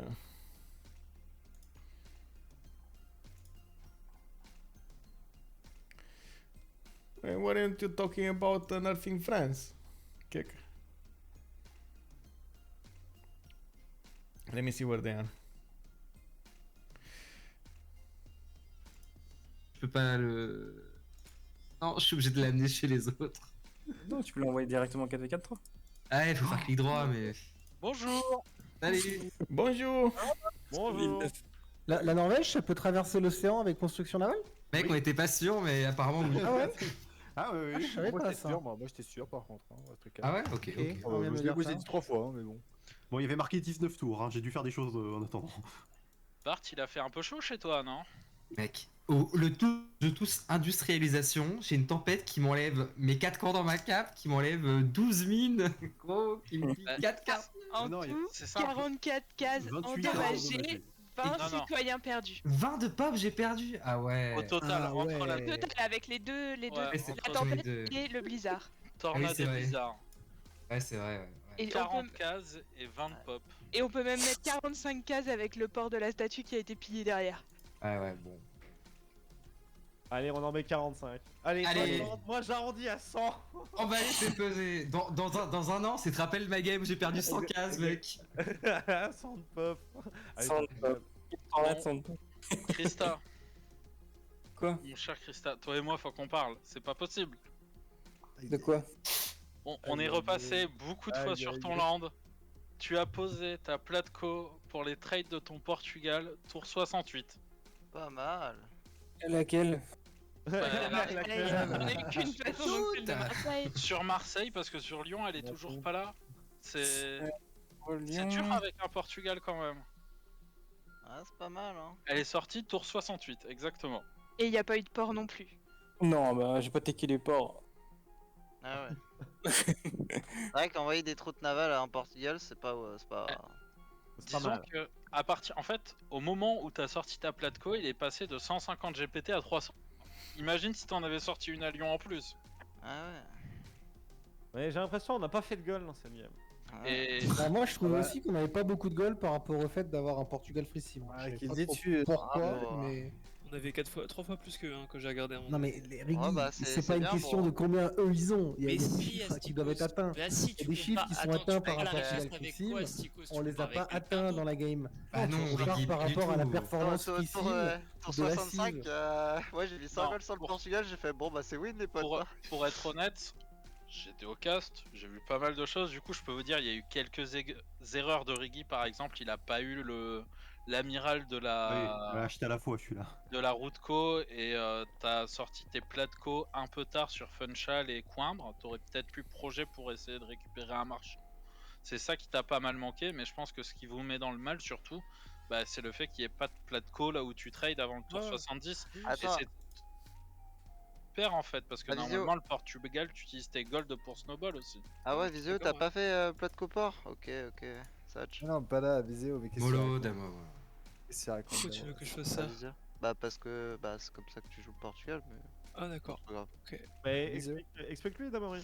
Bah parce que tu fais raid à 3 dans la ville, c'est complètement broken sur la cible, parce que ça donne une route en plus. Bah, Platco plus sport, encore une fois, normalement tu fais une libre pensée, deuxième heure ou peut-être première, ça dépend de comment tu joues. Et après de ton alliance que tu choisis, bah du coup t'as une grosse Platco puisque t'as le port qui est collé parce que t'as une rivière. Tu fais des projets dans cette ville là pour avoir les marchands qui étaient pas du tout contest en early, et bah les routes sur le Portugal encore une fois c'est complètement broken. Voilà. Donc il vaut mieux partir plateforme co. Moi je en préférais B1, pas faire généralement. ça. Et Parce après, que si moi, t'as... j'ai pas fait ça parce que je savais que j'allais faire de paint and brush. Alors après. Oh putain, prendre un shot là. Peut-être que c'était pas le bon choix, mais je pense qu'avec des Bah, ports en fait, une puissants, partie de ton plus scaling, c'est les Fetora, donc c'est toujours la question, est-ce que je pars libre pensée pour aller Fetora plus vite ou Pentembroche pour avoir les alliances plus vite? Astikos, les quand Fetora, je les ai t'as- même pas pu les mettre parce qu'en fait on avait pas de gold pour acheter les cases, on avait pas de gold pour acheter les Nao, on avait un up coursier, on avait un up. Alors on avait Non, mais un peut up. pas ne ceci, pas y un avoir up pas cela. de goal pour Bah, mettre je te dis, il les y avait pas de Fetora, gold, c'est la Astikos. priorité. Non mais Oui, c'est la priorité, de mettre ouais. les Fetora. le problème, c'est ce que je disais, c'est que t'as dû prendre toutes tes routes, c'est que t'as Ah oui. quasiment rien acheté de la game. Et ce qui découle de ça, c'est que justement, bah, ton voisin français, en fait, sur sa ville costale, la première chose qu'il doit faire, c'est placer un quartier de gold et sortir un bat pour le chop, en fait. Je pense que vous avez... Et les campus, les unités, tout le reste, ça vient après. Quand tu es à côté du Portugal, en aval, Christa, ton premier réflexe, la première chose que tu dois faire, c'est un quartier de gold. Et tu dois avoir une ville où le mec va envoyer la majorité de ses trade routes, où tu mets par exemple quartier Diplo, Platco et port. Parce que bah, du coup, après, lui, il va faire des routes à 60 GPT vers cette ville, tu vois. Le but c'est aussi d'essayer de faire une ville Fetoras. T'as pas besoin de beaucoup de villes de trade qu'avec un Portugal, t'en as besoin de maxi 2, peut-être voire 3, ça dépend du nombre de routes qu'il a. Mais ça, Après- j'ai identifié Ouais, Marseille, il y avait il m'a demandé 4 deux, du coup, Fetora ouais. possibles sur Marseille. Donc, Dans c'était tous bon. les cas, il n'y avait pas de bonne ville avec énormément de Fedora. C'était Ouais, sur très Tanger, limité. ouais, c'est plus dur. hein. Tu pouvais pas déplacer Lyon et d'une case et rajouter des Fetoras? Après, c'est pas la plus grosse erreur. hein. Enfin, c'était. Je crois. Si Là, tu non, m'arrêtes non. si je me trompe, Riggy, mais je crois que t'as pas L'optimisation, l'habitude de jouer Portugal et c'est pas. Pour quelqu'un qui a pas l'habitude de jouer Portugal, c'est pas forcément évident de d'ailleurs, voir les Fetoria. Non, mais Vous en a fait, fait chier non, que vous l'ayez j'ai sorti. l'habitude de jouer Portugal, mais Ok, ok. effectivement, je pense que Disto a raison. C'est ce manque de goal qui a été généré depuis le début qui m'a manqué à mon snowball. Après, quand Astikos, on a trois up à faire au même moment, c'est chaud de. Oh, c'est une priorité, c'est Bah, c'est ce genre que non j'ai dit à un moment donné à négociable. Lege, alors que Lege, je Hein voulais up coursier aussi. C'est genre, c'est trop fort, un Fetora. C'est parce que c'est 8 gold et 2 de prod, je crois, par no. Donc il faut investir un truc du genre, je sais combien, 90 pour le up et peut-être 90 pour les cases. Et vu qu'il y a pas mal de routes qui vont à l'endroit, c'est remboursé en 5 tours, 6 tours, même moins peut-être, j'en sais rien. C'est un bordel. Yes, Après, si vous vous n'êtes pas setup correctement avec la France en termes de port, Platco, place de Gouve et compagnie, c'est normal qu'il n'y ait pas beaucoup de goals. Tu vois, moi je regarde là au tour 65, tu dirais que ça doit faire combien de goals en Portugal, tour 65 free sim Damori? 700, 800. 65 Ouais, Ouais, oui, 800, ouais. Ah, tu vois, t'es à 230. Entre 600 et 800. T'as 230. Tu vois. Entre 600 et 800. I would have to Si know par terrain à 3, 600 et 800. why coupe and not. C'est combien de what? Hello, Michael. Hello. Hello, Michael. Why Japan and not coupe, man? Why Japan? Okay, so for the draft, Jude, first of all, fuck you with your first pick Portugal, fuck you! Bah ouais, So good. that's good. Yes. Je t'ai baisé durant tous les timings, même au congrès, je t'ai baisé aussi. Ah merde, pas faux. Oh merde, le congrès. Il y a un timing sur lequel tu l'as pas baisé, c'est sur l'écran de victoire. Ouais, mais non. So, Michael, to come back to your topic, we didn't pick Coupe, but Japan and Norway because we wanted to slap Portugal. Because Japan is the best naval civ for us, best caravel rush, and we were like, okay, we pick Japan Coupe, so they can't pick Coupe and Portugal, but we were like, okay, if we pick Japan Coupe, they have Portugal and Norway, and we are screwed too. So the only way possible for us to disable them the strategy was to pick Japan and Norway. Maybe the Japan pick stable, but we really prefer this civ for caravel rush, and it's really stable on land warfare. Yeah. So that's But why then- we double pick that. Yeah, but then this Portugal happened. Oh my god. And I was really worried about your gold per turn. Like, all of the game, you had a lot of problems. Mongolia couldn't get his attack. You didn't have upgrades for samurais. No. We decided to not attack Egypt. Yes, because we were very fine. We spotted that we could naval trade, and I went up third district. Yep. It was okay. We were pretty happy with our gold. Yes, and I didn't went to Egypt because the land is scrappy. Like it's only. Yeah, it's like 10 times to get to use. Yeah. I was waiting for you, man. I wasn't coming. You don't see what's there. If you see what's there, oh my god, you gotta see this. Est-ce que t'as Look vu at this. Pompi ou pas? English. There was 5 line of Spearmen. spearmen. Yeah, I know, 5 line. I saw the military strength, so I was like, there might be something coming to me, but yeah. Bart. Anyway. Yes. God game until tornado and blizzard. Alors, turn one, I'm like, what the fuck? Yes, I said it. And then I meet Gobustan, and I'm like, what the fuck? And I told. D'accord, t'as eu ce genre de game? Yes. Yes. Look my yes. Wow. Yes. A game without any contest on wonder. He got every wonder of the game. Like Yes. it was really. C'était sur un miel, j'ai vu. Non. Non. Non, j'étais. We bought me one builder, and I built one more, and I bring the second builder with my second city. I instantly. You got one in that. Non, Also, on l'a non? acheté. On l'a acheté. Non, Ok. acheté et prod. Par contre, première map, c'était Winospawn. Ouais, sans déconner. Why remap? Okay, we remap because I shift enter at from 1 to 2 pop, and I was I swear I forgot to put my settler for 2 turn. Ah, ça, We didn't see that. So when Damori spawned next to Egypt, the vocal was like, "Thank you, Bartsake. Thank you." Ça va. With a free general, it's easier. Free general, you can go for the cav ponies, and then you get the general. It's okay. Yeah, okay. We think it's a free win for Sphinx. Game one? Yeah, game one. Yeah, Game one, it was, Really? Because I think Russia dies game one, huh? I don't Russia think dies. so. Because How can he not die? I don't see the land between him and me, but I'm already Yeah. like settling toward him. And, there is There are is- mountains. Oh, really? Yeah, there is mountain between you and him, and there is Japan and Portugal coast. Yeah, but Portugal was gonna settle inland and go on Russia with me. Yeah, but Russia But has no trade, so it sucks. insane pantheon. Okay. And But you yeah, wanted to idole 2v1 religieuse. Russia and do diplomacy. Idole religieuse, ouais, j'allais go idole religieuse. He had 5 Liang. silver in his capital. 5 silver. Yeah, I was going to go Liang and silver. Yeah. Yeah. You also had Ember. I am sick. Meilleur No, for real, I am sick. I have a headache. Two week sick. Et belle Vas-y, game. Merci. C'est la meilleure itération de map quand même. Hein. Première était incroyable, je pense. Quoi? Pour nous ou pour eux? Ouais, vous aviez gagné au spawn la première map, je pense. Vraiment. Heureusement qu'on est là pour qu'il y ait un peu de sport. Le Thanks for Portugal. the cast, Michael, by the way. Yes, With much pleasure. really thanks for the Thank cast, you. man. Thank you for allowing me. We're gonna continue debrief in French, I think. Okay. Easier for Yeah, no problem, no problem. Spled. Thank you, Michael. With my pleasure, man. Thank you. La première, genre. So there we have it. We got to hear about their choices at the beginning. There are also mishaps over there, their mistakes. Bartsake was telling us that they remapped the first one. That's another question that I actually didn't, how to say, I forgot to ask it.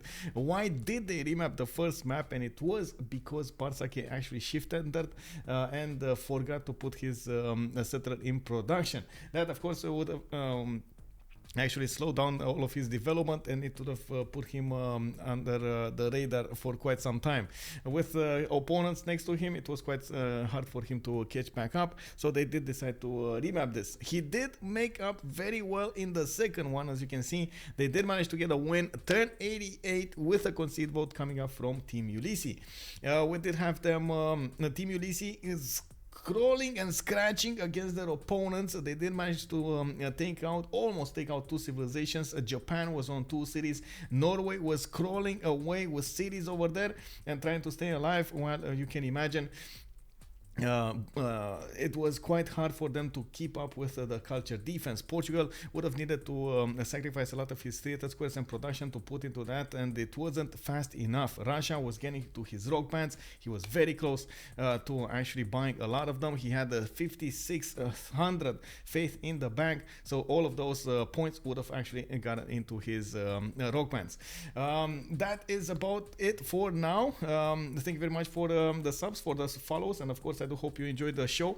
I hope we're also gonna see each other tomorrow, 1830 GMT. We're gonna have another game. This time is gonna be from the CWC, the Civ World Cup, and I do have to actually check out the schedule over here. Give me a second so I can click on buttons to see exactly what's going on. Upcoming games, it is gonna be Sphinx going against 78 Strumps.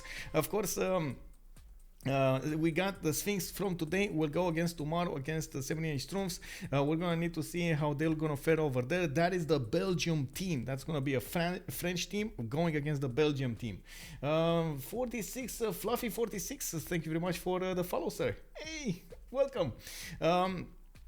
And during the weekend, I'm also trying to schedule one of the games for the Hidden Cup. I'm trying to get it on Saturday, so we actually get a different kind of content here with the FFAs, the free-for-alls. So hopefully, I'm gonna have a confirmation here soon enough, so I can put it up over here in the schedule on my Discord.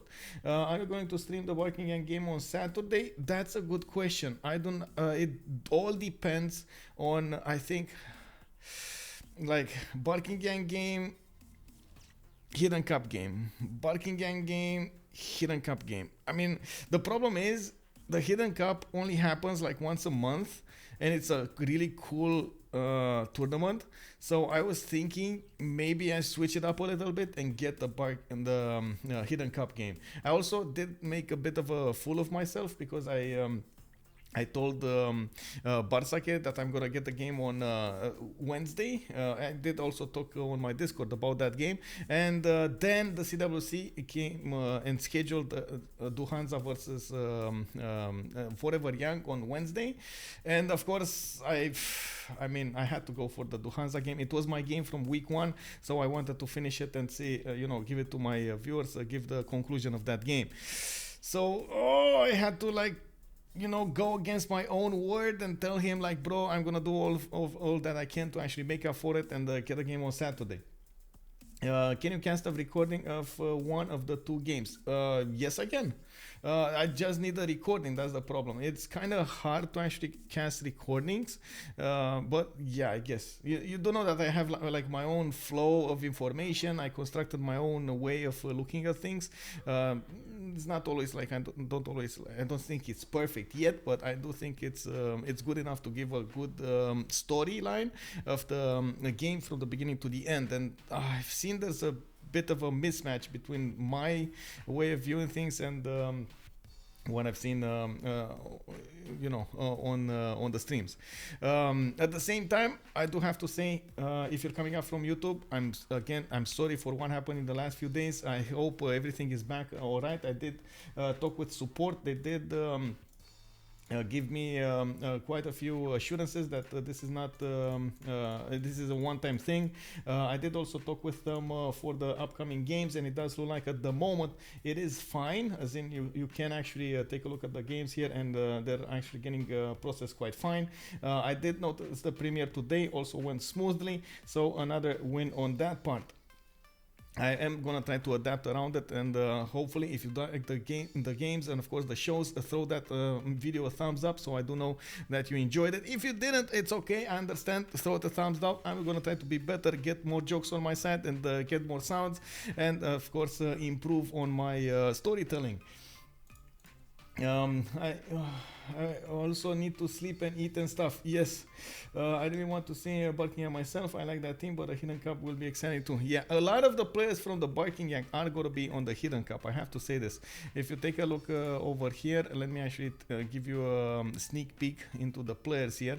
Where is the Hidden Cup? Hidden Cup, Hidden Cup. Let me see. So Hidden Cup announces we got Firsos, that's the Barking Yang captain, Litoxa and Lazava that did manage to get the slots for the third Hidden Cup, and then we do have these guys from I think these are the how to say, the qualifiers, right? Oh my god. We do need, I guess today we're gonna fight. So it's gonna be Milamber, Pulp, Firsos that we know. Chuck is also gonna be there. Lazava, Lazava is not available, so Chuck is gonna get the one. So Shunsu also is gonna have a slot. Very good, quite a few very good names in the how to say, in the games. I am trying, I have to say this, the game, well, I guess on Saturday will start at 1230. I think there should be another game later in the evening, and that's the one that I'm gonna try to go for, because I just don't think I can actually how to say, I can't wake up in the morning. That's anyway, I'm gonna have to see. Maybe I can wake up. I'm gonna have to see. Anyway, that was about it. Thank you very much, guys, for joining. If you are gonna sit over here on the stream, I'm gonna try to point you to somebody else. Let me actually take a look at who's streaming right now, and I guess I'm gonna give you a host over here. So yeah, Papa Chilling, I think it's gonna be the next one. Let's see. So have a good evening, and thank you very much. I do hope we're gonna see each other tomorrow, and in the meantime, have some fun with some Civilizations content, and stay safe. Bye.